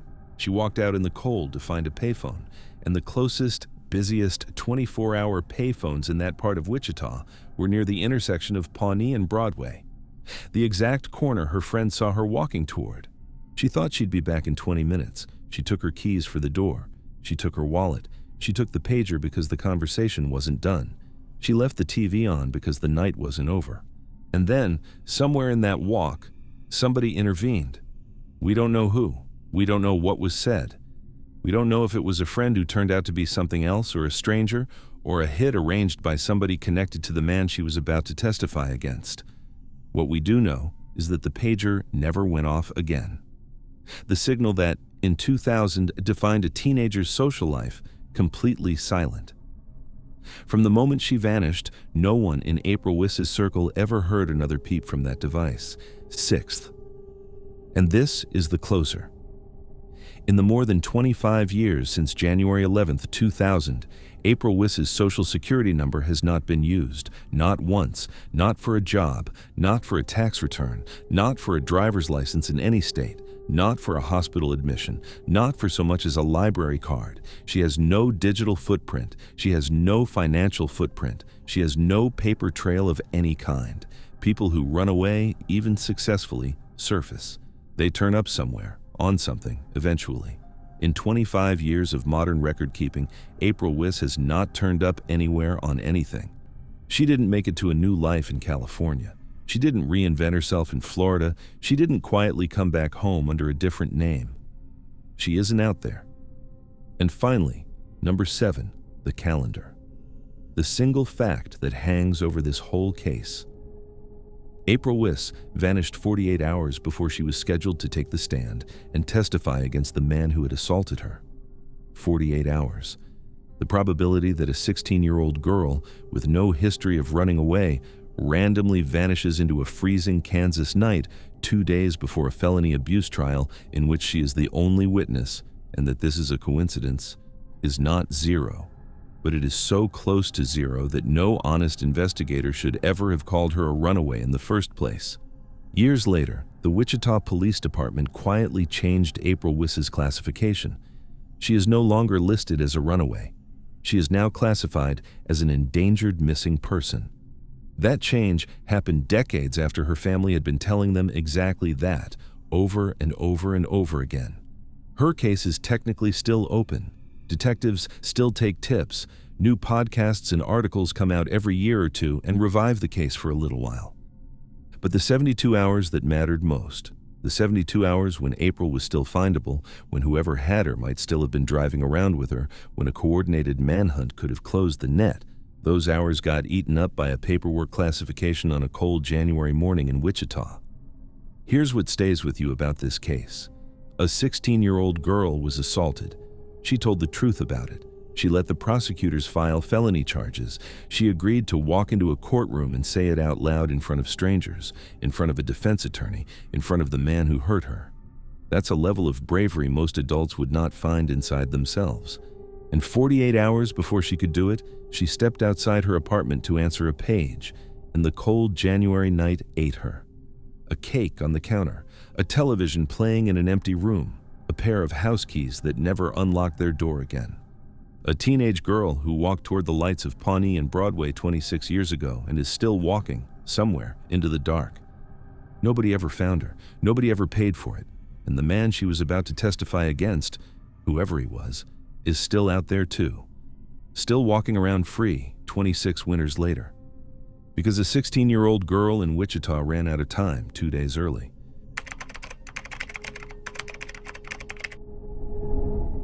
There's a stretch of Highway 36 in Northern California where the road climbs into nothing. No cell service, no houses, no streetlights. Just pine forest and high mountain canyon and a long iron bridge over a place called Begum Gorge, a 1,000-foot drop into a river you can barely see from the road. On May 25, 2024, a citizen driving along that highway spotted a black Chevy Avalanche pickup truck abandoned in a turnout near the bridge. The truck was empty. The driver was gone. And when police arrived and walked up to it, the first thing they noticed, before any blood, before any evidence, was an overwhelming, unmistakable presence coming from the enclosed bed of that truck. That truck belonged to a 39-year-old mother of 4 named Nikki Cheng Saley McCain. She had been missing for 1 week. So let's talk about her. You have to understand where Nikki lived. Shasta County, California, the very top of the state, where the Sacramento Valley starts to fold up into the southern edge of the Cascade Mountains. It's a region of stunning physical beauty. Mount Shasta sits up to the north like a sleeping god. Whiskeytown Lake, Redding, Anderson, the Redding Rancheria, the tribal community Nikki belonged to. It's the kind of place where everyone seems to know everyone, where families have deep roots, and where the wilderness, the real wilderness, is 15 minutes from your front door in any direction. You can drive 30 miles east of Redding and not see another human being for an hour, which, if you're trying to make a person disappear, is the kind of geography you would want. Nikki was tiny, 5 foot tall, 100 pounds soaking wet. Her family describes her as the emotional anchor of their whole world, daughter to a tight-knit family, sister to 6 siblings, mother to 4 young children. Devoted is the word everyone uses. She was the one who remembered the birthdays. She was the one who picked up the phone when somebody needed to talk. She was the kind of woman whose disappearance hollowed out an entire extended family. She was also married to a man named Tyler McCain. What happened behind the closed door of that marriage is the kind of thing nobody outside the house ever knew, not the full version of it. People saw bruises sometimes, people wondered. But what really went on in that house didn't fully come out until December of 2023. In December 2023, Tyler McCain held Nikki against her will and subjected her to a prolonged, brutal assault. She was hospitalized afterward with severe, visible physical injuries and a level of injury that finally made her say, enough. She pressed charges. And let me tell you, the courage it takes for a domestic violence victim to do that, especially against a husband she has children with, especially in a community where everybody knows everybody, is something most of us cannot really comprehend. The statistical reality of intimate partner violence in America is brutal. The single most dangerous moment in an abused woman's life is not when she's being beaten. It's the moment she finally decides to leave. That's when abusers escalate. That's when the violence turns lethal. Nikki knew this, and she did it anyway. Tyler was arrested and charged with felony corporal injury to a spouse, false imprisonment, criminal threats, and assault with force likely to cause great bodily injury. A criminal protective order was put in place. And because the abuse happened entirely behind a closed door, the prosecution's case rested almost entirely on one witness, one woman, Nikki herself. Without Nikki on the stand, that case was nothing. With her on the stand, Tyler McCain was looking at serious prison time. The trial was approaching in the spring of 2024. Now I want to walk you through Nikki's final hours because the timeline is one of the most chilling parts of this entire case. May 17th, 2024. Late at night, Nikki texts her family from Mercy Hospital in Reading. There's been some kind of medical emergency involving her brother-in-law, Brian. She's at the hospital helping. She's driving a borrowed vehicle, her mother-in-law Jeanette's white Chevy Tahoe. Just after midnight, into the early hours of May 18th, Nikki drops Jeanette off at her house and texts the family one more time to tell them she's swinging back over to Jeanette's place near the Wind River Casino to drop off the borrowed Tahoe, 12:35 in the morning. That is the last text message Nikki Cheng Saley McCain ever sends to anyone. But here's the part the police already know, even before the family realizes anything is wrong. Around 3 in the morning, just 2.5 hours after that final text, Nikki's cell phone pings off a tower at her own home in Anderson, the home she shared with Tyler. So she was there, in the house, with him, in the dead middle of the night, and then her phone and her presence in this world go completely dark. 4 days pass. Her family, terrified by the silence because Nikki always answered the phone, finally reports her missing on May 22nd. 3 days after that, on May 25th, the Chevy Avalanche turns up off Highway 36, 50 miles from her home, near Begum Gorge. I told you about the smell. Now let me tell you what investigators actually found. Inside that truck bed, there was a white sheet. The sheet was stained with blood. The blood was sent to a lab, and DNA testing came back conclusive. It belonged to Nikki. Inside the cab of the truck, on the steering wheel, on the gear shifter, on the controls, investigators swabbed for DNA again. This time, the dominant DNA on the driving surfaces wasn't Nikki's. It was Tyler McCain's. Heavily, overwhelmingly, as if he had been the last person driving that truck. Now, this is where it gets darker. Almost a year later, April 2025, Tyler was pulled over by police for erratic driving. Witnesses had reported him weaving on the road and throwing things out of his window. When officers searched his wallet during that stop, they found something they did not expect. They found Nikki's California driver's license. 11 months after her disappearance, Tyler McCain was still carrying his missing wife's ID in his wallet, and there was something else about that license.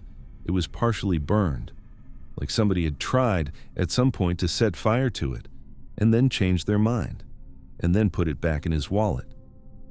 By August of 2025, 16 months after Nikki vanished, the Shasta County District Attorney's Office made a rare and aggressive legal move. They charged Tyler McCain with first-degree murder. No body, no remains recovered. But they added a very specific enhancement to the charge. They charged him with murder with the intent to prevent testimony. That enhancement, if proven, is what turns a murder conviction into life without parole. The prosecution's theory is straightforward and brutal. They allege that Tyler killed Nikki inside their home in the early morning hours of May 18, 2024, somewhere between her final text message and her phone going dark. That he then loaded her body into the bed of her own truck, that he drove her up Highway 36, 50 miles into the dark, into the mountains, into one of the most remote stretches of Northern California, and disposed of her somewhere in the vast wilderness around the Begum Gorge area, and then abandoned the truck at the side of the road and drove himself home. So let's stop the story for a minute and look at what we've actually been shown, because in any case where a wife disappears, there's always an alternative theory floating around. The polite, comfortable one. The one that says, maybe she just left. Maybe she ran away. Maybe she got scared of testifying and skipped town to start over. Let's tear that one apart because nothing about it survives contact with reality. First, the children. Nikki had 4 kids. They were the entire architecture of her life. Every single person who knew her, her parents, her siblings, her friends, her tribal community, has said the same thing in the same words. She would not have left those children. Could not have, especially not with him. The whole point of pressing charges in December 2023 was to protect those children from Tyler. The idea that a woman who fought through 3 hours of being beaten, who walked into a police station and filed felony charges against the father of her kids, would then voluntarily leave those exact same kids alone in a house with that exact same man, it isn't a theory. It's an insult to her. Nikki spent her life keeping her children safe. Running would have done the opposite of that. Second, the truck. Think about it physically. If you are running away to start a new life, the vehicle is the single most useful thing you own. You either drive it to where you're going, or you sell it and convert it into cash you'll need to survive. What you absolutely do not do is drive it 50 miles up a mountain highway, leave it on the side of the road with blood-stained sheets in the bed and a smell coming off of it that the responding officers later described as overpowering, and walk away into the wilderness with no money, no ID, and no clothes. That isn't a runaway. That is a body dump dressed up to look like something else. Whoever drove that truck up to Begum Gorge wasn't running. They were staging. Third, the timing. The trial against Tyler was right around the corner. Nikki was the entire case. Without her, the felony charges against him went away. And that is exactly what happened. The district attorney was forced to drop the December 2023 domestic violence charges in July of 2024 because legally they could not proceed without the witness. So look at the picture. A woman who has spent 6 months bracing herself to take the stand against her abuser. A husband who knows he is going to prison the second she opens her mouth. And then, in the narrow window of weeks before that trial, the woman vanishes, and the case against the husband evaporates with her. That's not a coincidence. That's not bad timing. That's a motive lit up in neon.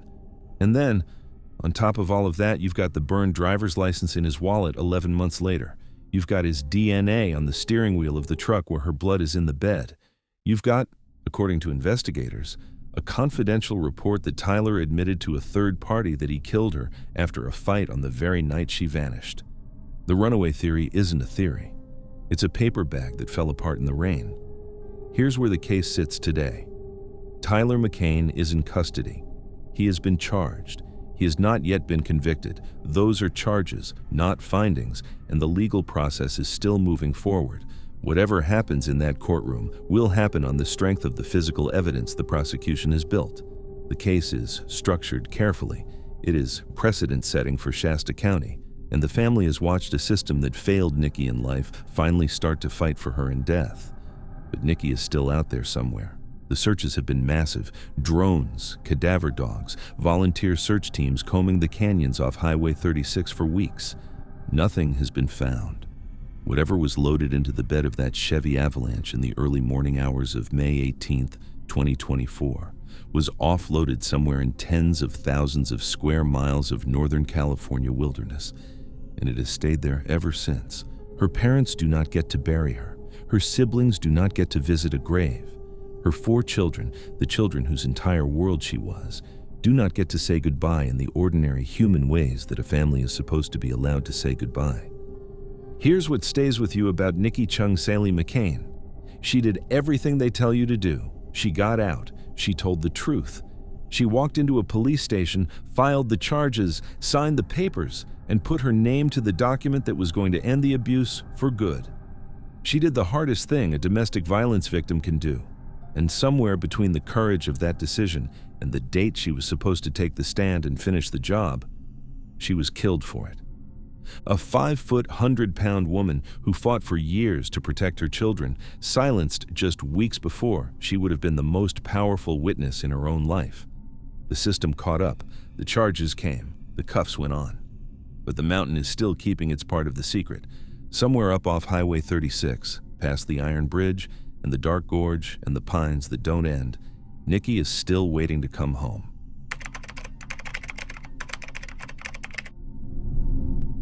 Picture a quiet street in suburban Maryland on a cold February morning. There's a Ford Pinto parked on the side of the road, 2 blocks from a school teacher's house. The teacher is missing. He didn't show up to work. He didn't call his family. He didn't pack a bag. His lunch is still sitting on the front passenger seat of that Pinto, untouched. A school notebook is right next to it. The keys aren't in the ignition. The driver isn't there. But here's the part that nobody outside of the Baltimore County Police Department knew at the time. The car has a flat tire. Right front. Completely flat. And when forensic investigators pulled that tire off and put it under a microscope, they made a discovery that turned this from a missing person case into a murder. There was no puncture, no nail, no slow leak, no damage of any kind. That tire didn't go flat on its own. Somebody had let the air out of it. By hand. On purpose. So that the teacher would have to get out of his car. His name was Oliver Munson, and he was supposed to take the stand in 3 days. So let's talk about it. You have to understand what Catonsville, Maryland was like in 1984. It's a tidy suburb on the western edge of Baltimore. Modest brick houses, neat lawns, kids riding bikes home from school. The kind of place where if you live there for 10 years, you wave at the same neighbors every morning and you know the guy at the deli by his first name. Catonsville was and is completely unremarkable. That's the whole point of it. But Catonsville sat right on the seam of something much darker. About 15 minutes east, down Frederick Road, you hit the city of Baltimore. And Baltimore in the early 1980s was a different planet. Baltimore had crime, real organized generational crime. And one of the biggest, most lucrative criminal enterprises in the city was the auto theft trade. Chop shops, forged paperwork, stolen cars rolling out of dirty backlot garages with brand new VIN numbers, brand new titles, brand new identities, sold to unsuspecting suburban guys looking for a good deal on a classic. That's where Oliver Munson comes in. Because Oliver Munson was the most unsuspecting suburban guy you could ever imagine. He was 39 years old, a bachelor, 5'6", 150 pounds. An industrial arts middle school teacher up in Howard County, which means he taught shop class, wood shop, metal shop, that kind of thing. He lived alone in a small house on Orpington Road in Catonsville. On weekends, he drove out to the Eastern Shore to visit his mother and his 2 brothers. He had an occasional girlfriend. He was a regular guy, and his one real passion in life was classic cars. He loved old machines. He loved tinkering. He loved the idea of owning something beautiful and restoring it himself. So in January of 1983, Oliver Munson spotted a beautiful blue 1973 Datsun 240Z for sale. The seller was a man named Dennis Watson. They met, they talked, they worked out a deal. $12,000 in cash, signed paperwork, hands shaken. Munson drove off in his dream car. He had no idea who he had just bought it from. Dennis Watson was a career criminal. He ran one of the most sophisticated auto theft and forgery operations in Greater Baltimore, a chop shop that stole cars, dismantled them, slapped new identifiers on the parts, and resold them through fake paper trails. The blue Datsun Munson had just bought was a stolen vehicle. And about 2 months later, on March 16, 1983, the Baltimore County Police kicked in the doors of Watson's garage and seized everything. Half-dismantled cars, fake titles, forged plates, the whole operation. When detectives went through the paperwork in that garage, they found Munson's name. They drove out to Catonsville. They knocked on the door. They explained to a stunned middle school teacher that his beloved Datsun was stolen, and they were taking it as evidence. Now, the cops figured out pretty quickly that Munson was clean. He hadn't known the car was hot. He was a victim, not an accomplice. But he was also the perfect witness. He could put a face to the paperwork. He could testify that he'd handed Dennis Watson $12,000 in exchange for a vehicle that was, on paper, completely legitimate. So they subpoenaed him. And Munson, to his credit, agreed to do it, even though he was terrified. He told people in the months leading up to the trial that he was anxious, that he didn't want to do it, that he understood deep down that he had no real choice. The trial was set for mid-February 1984. Now, here's the part that should have set off every alarm in the Baltimore County Prosecutor's Office. Because if anyone had really dug into Dennis Watson's history, they would have found a pattern that should have terrified them. 10 years before Munson's case, Watson had been on trial for armed robbery, and a witness who had been scheduled to testify against him in that case died in a car fire, burned alive, inside a vehicle that was, oh, by the way, registered to Dennis Watson. That case went forward anyway, because a second person came forward claiming to have information, and then that second man, before he could testify, died suddenly of a drug overdose. With both witnesses gone, the charges against Watson were dropped. Watson had a system. He had used it before. He had walked away from it before, and nobody at the prosecutor's office connected the dots when they handed Oliver Munson a subpoena. Monday, February 13th, 1984, 3 days before the trial. At 7:50 in the morning, Munson's neighbor on Orpington Road sees him walk out of his house. He's wearing his usual outfit, including a touring cap he always wore. He gets into his 1980 Ford Pinto. He's heading to work. Normal Monday. He never arrives at school. The school administration doesn't think much of it at first. Maybe he's sick. By the next day, his brother James gets worried, drives over to the house, lets himself in. Nothing out of place, no struggle inside. Munson's wallet, his clothes, his keys to other locks, all his personal effects are exactly where he left them. James calls the police. On Thursday, February 16th, the exact day Oliver Munson was scheduled to walk into a courtroom and testify against Dennis Watson, officers locate his Ford Pinto. They find it parked on Brayside Road, 2 blocks from his house. And here's where it gets strange. That Pinto isn't pointed in the direction of his school. It's pointed the opposite way, as if he had been driving back toward home, or as if somebody had repositioned it after the fact. The flat right front tire I already told you about. The lunch bag still sitting on the passenger seat, the school notebook resting on top of it. He never made it 5 blocks from his own driveway. For 2 weeks, the trail goes completely cold. And then, on February 27th, something happens that quietly cracks the entire case wide open. A separate stolen vehicle is recovered, not Munson's, not anyone connected to him on paper. It's a car that had been stolen on its own from a Baltimore man named Hilton Solomon.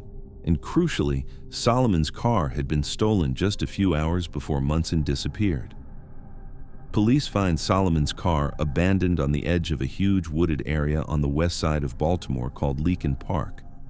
Leakin Park has, for decades, been Baltimore's most notorious dumping ground for bodies. Local cops half joke, half mean it when they say half the missing persons cases in the city probably end somewhere under those trees. When detectives go through Solomon's recovered car, they find things inside that absolutely should not be there. A touring hat matching the one Munson was wearing on the morning of February 13th. Video store receipts with Oliver Munson's name printed on them. A spent shell casing from a small caliber firearm sitting under the passenger seat. And blood. Human blood. Not a smear, not a fingertip. Enough blood to test. The serology lab came back with one piece of information. The blood was type O, which didn't match Hilton Solomon, the owner of the car.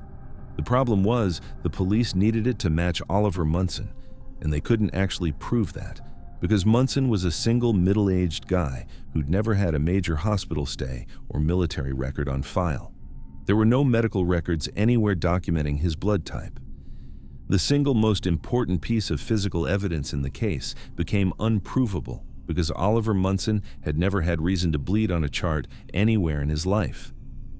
The Leakin Park area was searched repeatedly. Nothing was ever found. So let's stop the story right here, because once you lay it all out, the official, "We don't know what happened" framing falls apart completely. Let me walk you through the logic. First, the calendar. Oliver Munson lived for 39 quiet years. Industrial arts teacher, bachelor, no criminal record, no enemies, no drug habits, no drama, nothing. And then, exactly 72 hours before he is supposed to walk into a courtroom and identify Dennis Watson as the man who sold him a stolen car, he vanishes. 3 days.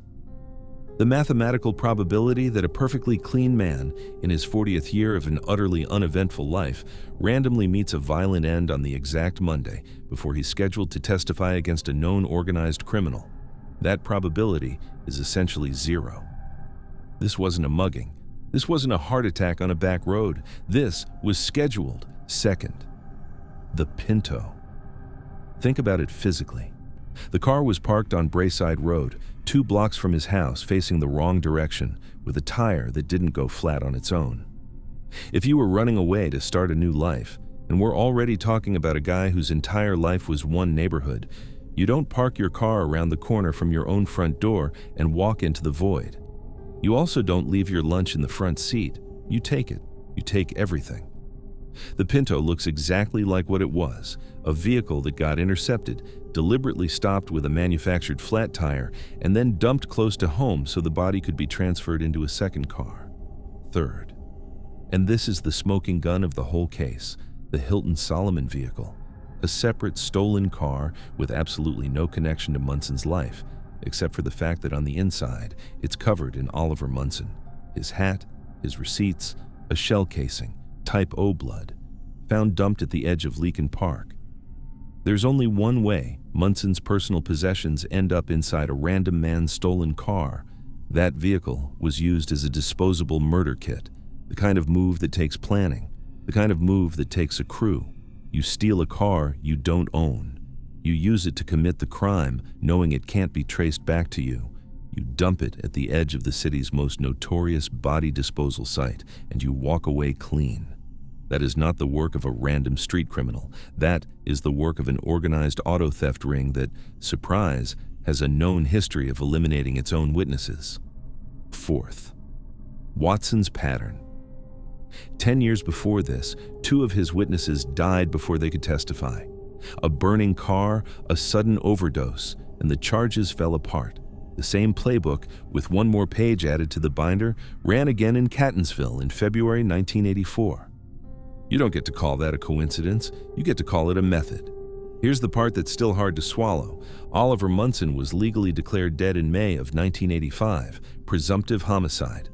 Dennis Watson eventually went to prison, but only for the underlying auto theft and forgery convictions. The case against him for Munson's murder was never strong enough on paper. No body, no provable blood type match, no living eyewitness, so he was never charged for what investigators have long believed he did. Watson did his time for the chop shop, and then he walked out.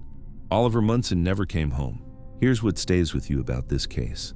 There was a man, a quiet, kind, middle-aged shop teacher who loved old cars, and the only thing he did wrong in his life was buy a beautiful blue Datsun from somebody who turned out to be a criminal.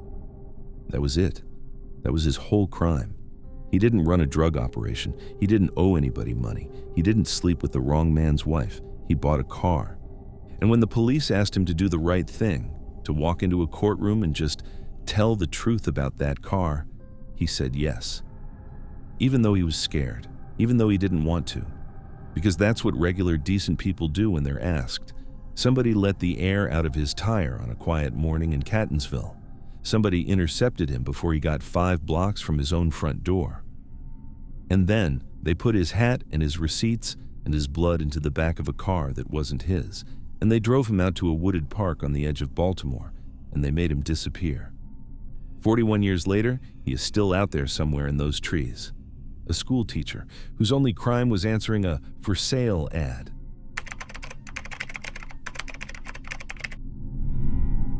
Imagine you're a 21-year-old college kid. You're top of your class. You're a band leader. You've got the kind of smile that people remember years later. And one night, 2 men kick in your apartment door, tie you to your bed, violently assault you, and steal your money.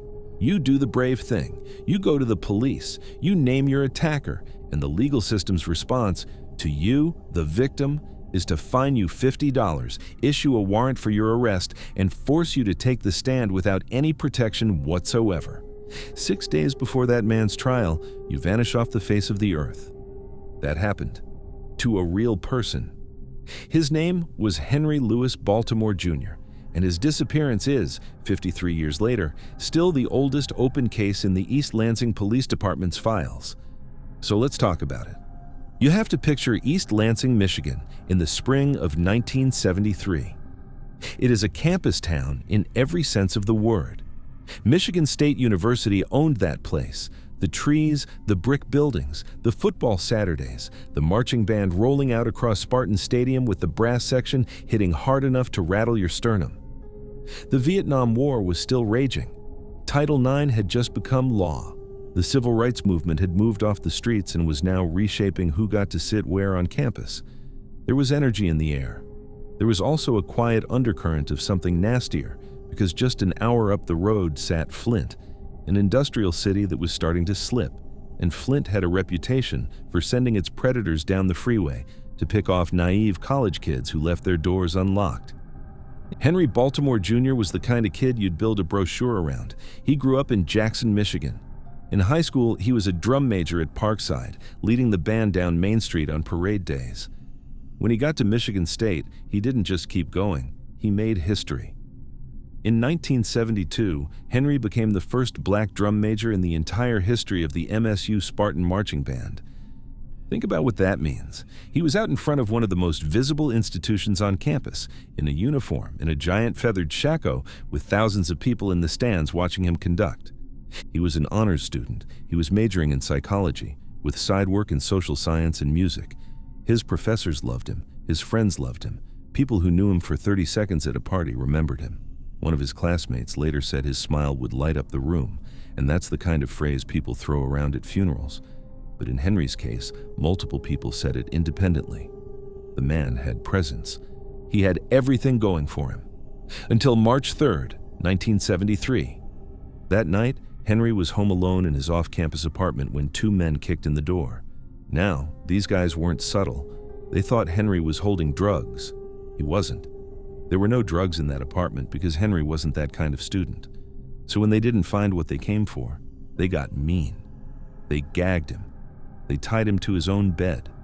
They violently assaulted him, and they took what they could grab: $110 in cash, a watch, some clothes, and a golf bag.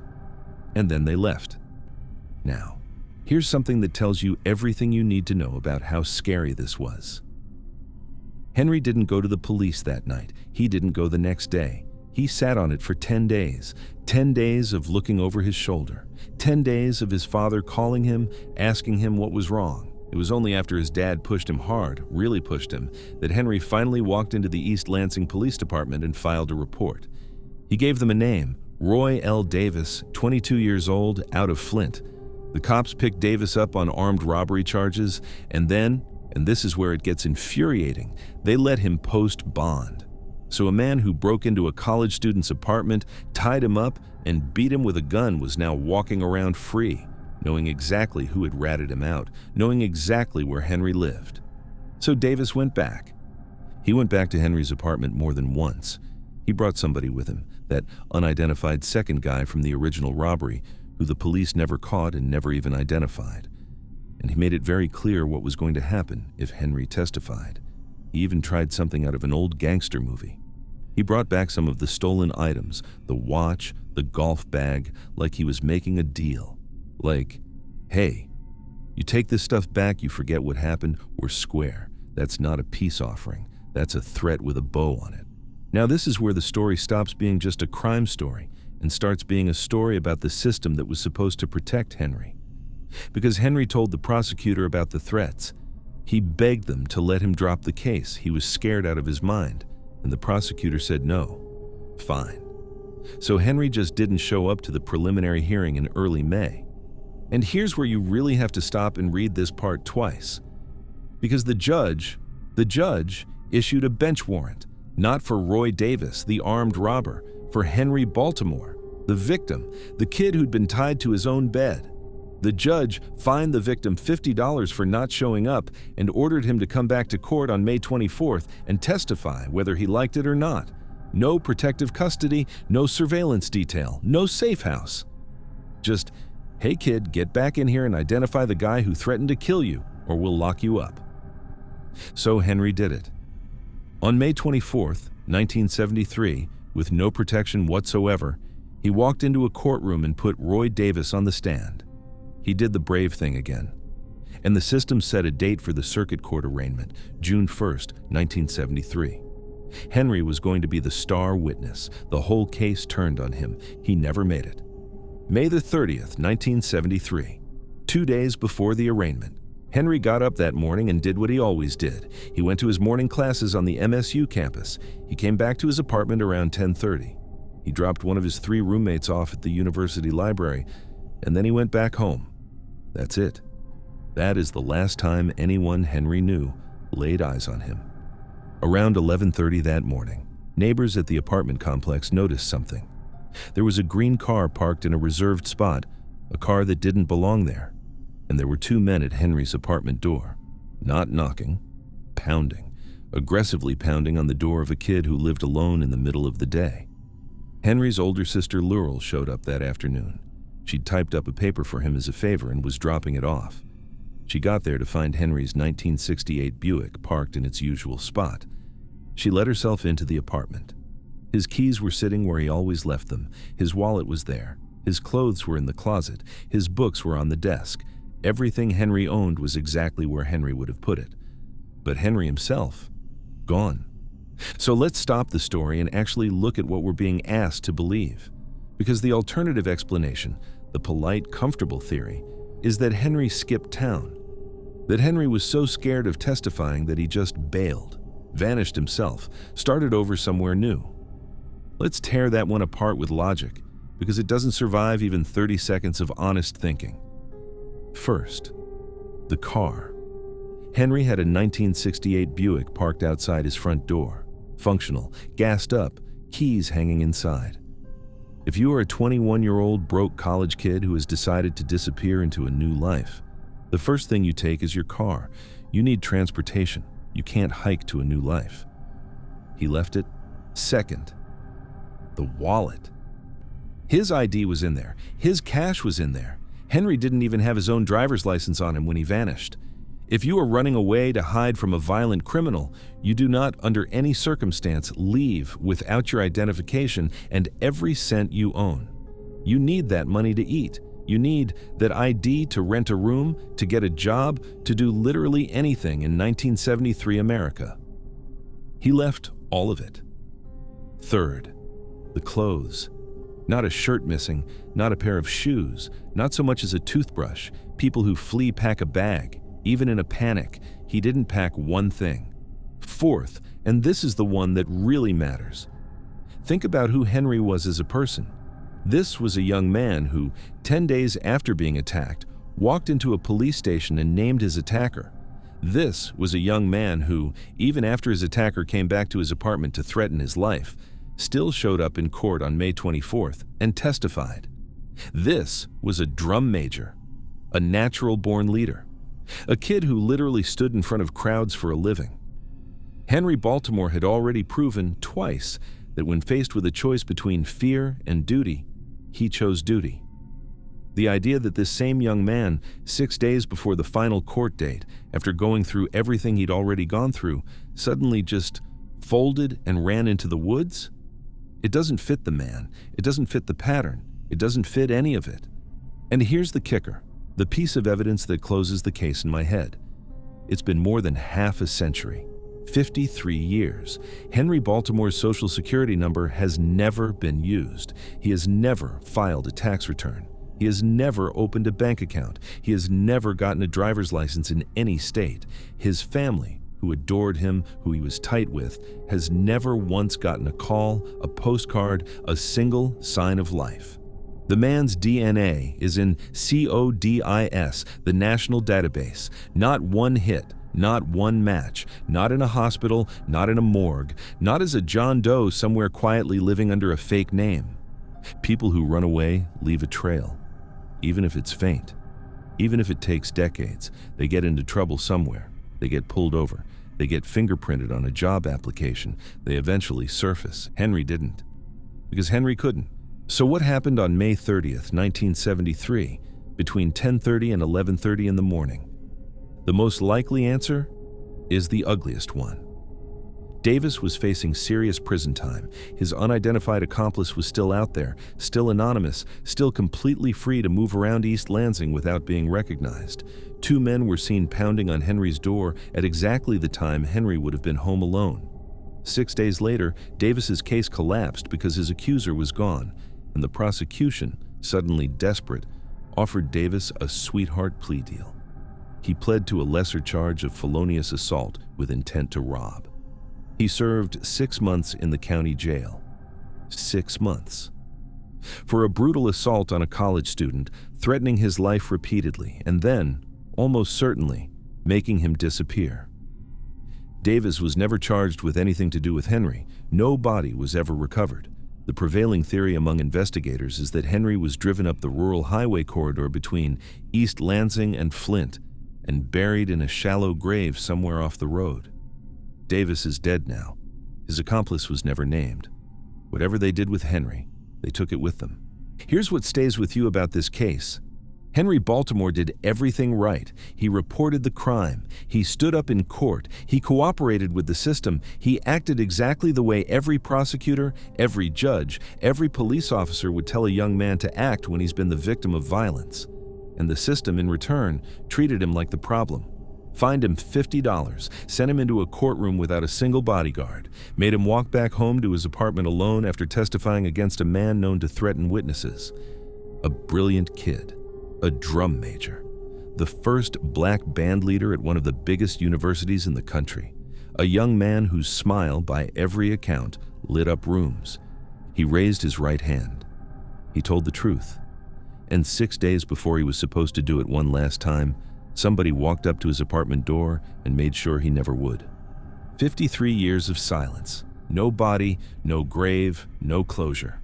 Just an empty apartment in East Lansing, a wallet sitting on a table, and a 1968 Buick parked out front, waiting forever for a driver who was never coming home.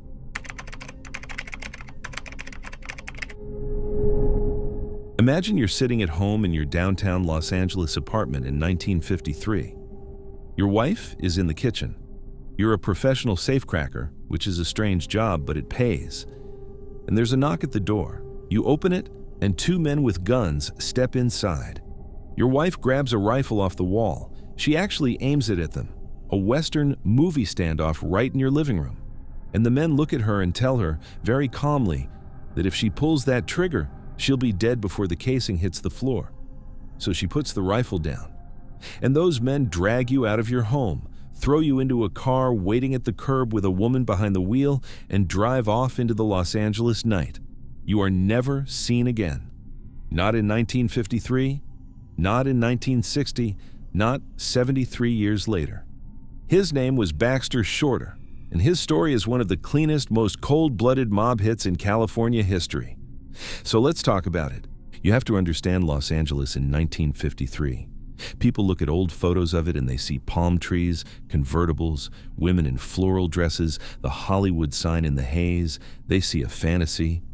But the L.A. Baxter Shorter actually lived in was a different city. That city had a name in the papers. They called it Noir. And what that really meant was corruption. Deep, marrow-level corruption. The LAPD vice squads were on the take. Mickey Cohen ran the rackets out of his haberdashery and laughed about it on the front page of the newspaper. Bookies and safecrackers and strung-out home invasion crews lived in the dilapidated old Victorian mansions of Bunker Hill, which back then wasn't the glass and steel financial district it is today. Back then, it was peeling paint and broken porches and rooming houses where the rent was cheap and the questions were few. And looming over all of it was the San Quentin gas chamber, a pale green room up in Northern California where the state of California carried out the ultimate penalty. If you were a career criminal in 1953, that room was the boogeyman. It was the thing that kept you up at night. Baxter Shorter was a career criminal. he'd done his time. He was what they called in the underworld a boxman, a professional safecracker, one of the best on the West Coast. He worked for Mickey Cohen on and off. He lived with his wife Olivia in a small apartment at 121 North Flower Street on Bunker Hill. And weirdly, for a hardened ex-con, Baxter had a code. He didn't like working with women on jobs, said they were unpredictable. He drew a hard line against unnecessary violence. He was, by the standards of his trade, an old-school criminal, a robber, not a killer. And that code is exactly what got him killed. On the night of March 9th, 1953, Baxter signed on for a job in Burbank. The crew was rough. There was Emmett Perkins, there was Jack Santo, there was a deep-sea diver named John True, and there was a young woman, 29 years old, named Barbara Graham. The newspapers would later call her Bloody Babs. The target was a 64-year-old widow named Mabel Monahan. The whole job was built on a rumor, an underworld whisper that Monahan's former son-in-law, a Vegas casino guy named Tudor Scherer, had stashed $100,000 in a safe inside her house. $100,000 in 1953 dollars. That was life-changing money. So Barbara Graham went up to the front door alone. She faked a car breakdown. She asked the elderly widow if she could use her telephone. Monahan, being a kind older woman, opened the door for her. The moment she did, the men came in behind Barbara. There was no safe. There was no $100,000. There was just an old woman in a robe who couldn't tell them what didn't exist. So the crew lost their minds. They violently attacked her. They ruthlessly silenced her, ensuring she never made a sound. By the time they left that house in Burbank, Mabel Monahan was dead on her own floor. And Baxter Shorter, who had been waiting in the getaway car as a lookout, was now legally guilty of murder. He knew it the second they got in the car. They had ridden out there to rob a safe, and they were driving back with a homicide attached to their names. And Baxter knew what the state of California did to people convicted of homicide during a robbery.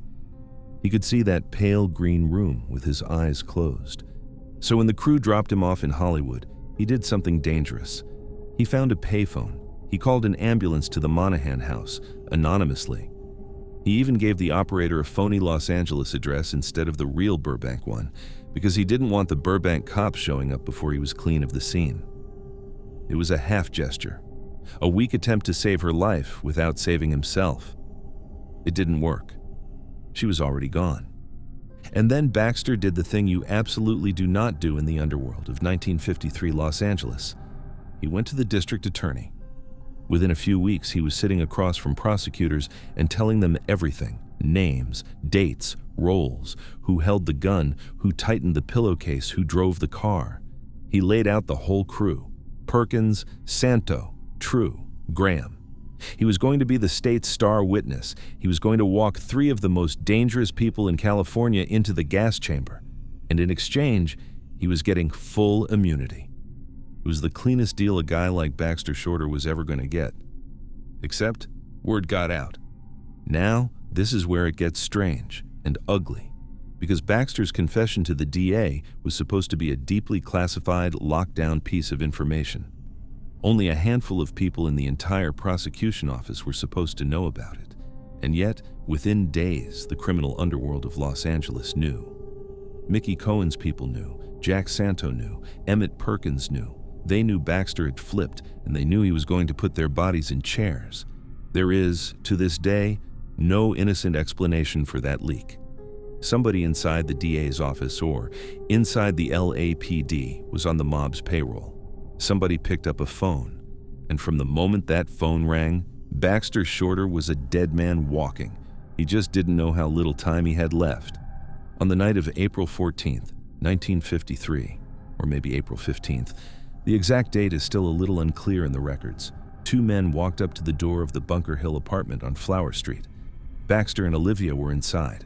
The men came in armed. Baxter knew them. Olivia later picked one of them out of a photo lineup as Emmett Perkins himself. The other one was almost certainly Jack Santo. And here is where Olivia Shorter, this little housewife in a Bunker Hill apartment, did one of the most cinematic things you'll ever read about. She grabbed a .30-30 carbine off the wall, a rifle, in her living room. She lifted it and pointed it directly at two of the most dangerous killers in California. For a heartbeat, the room held still. Then they told her in plain language that if she pulled the trigger, she was dead. And they were right. Even if she got one of them, the other one had a gun. She was a woman with a rifle and no shooting experience against two professional triggermen.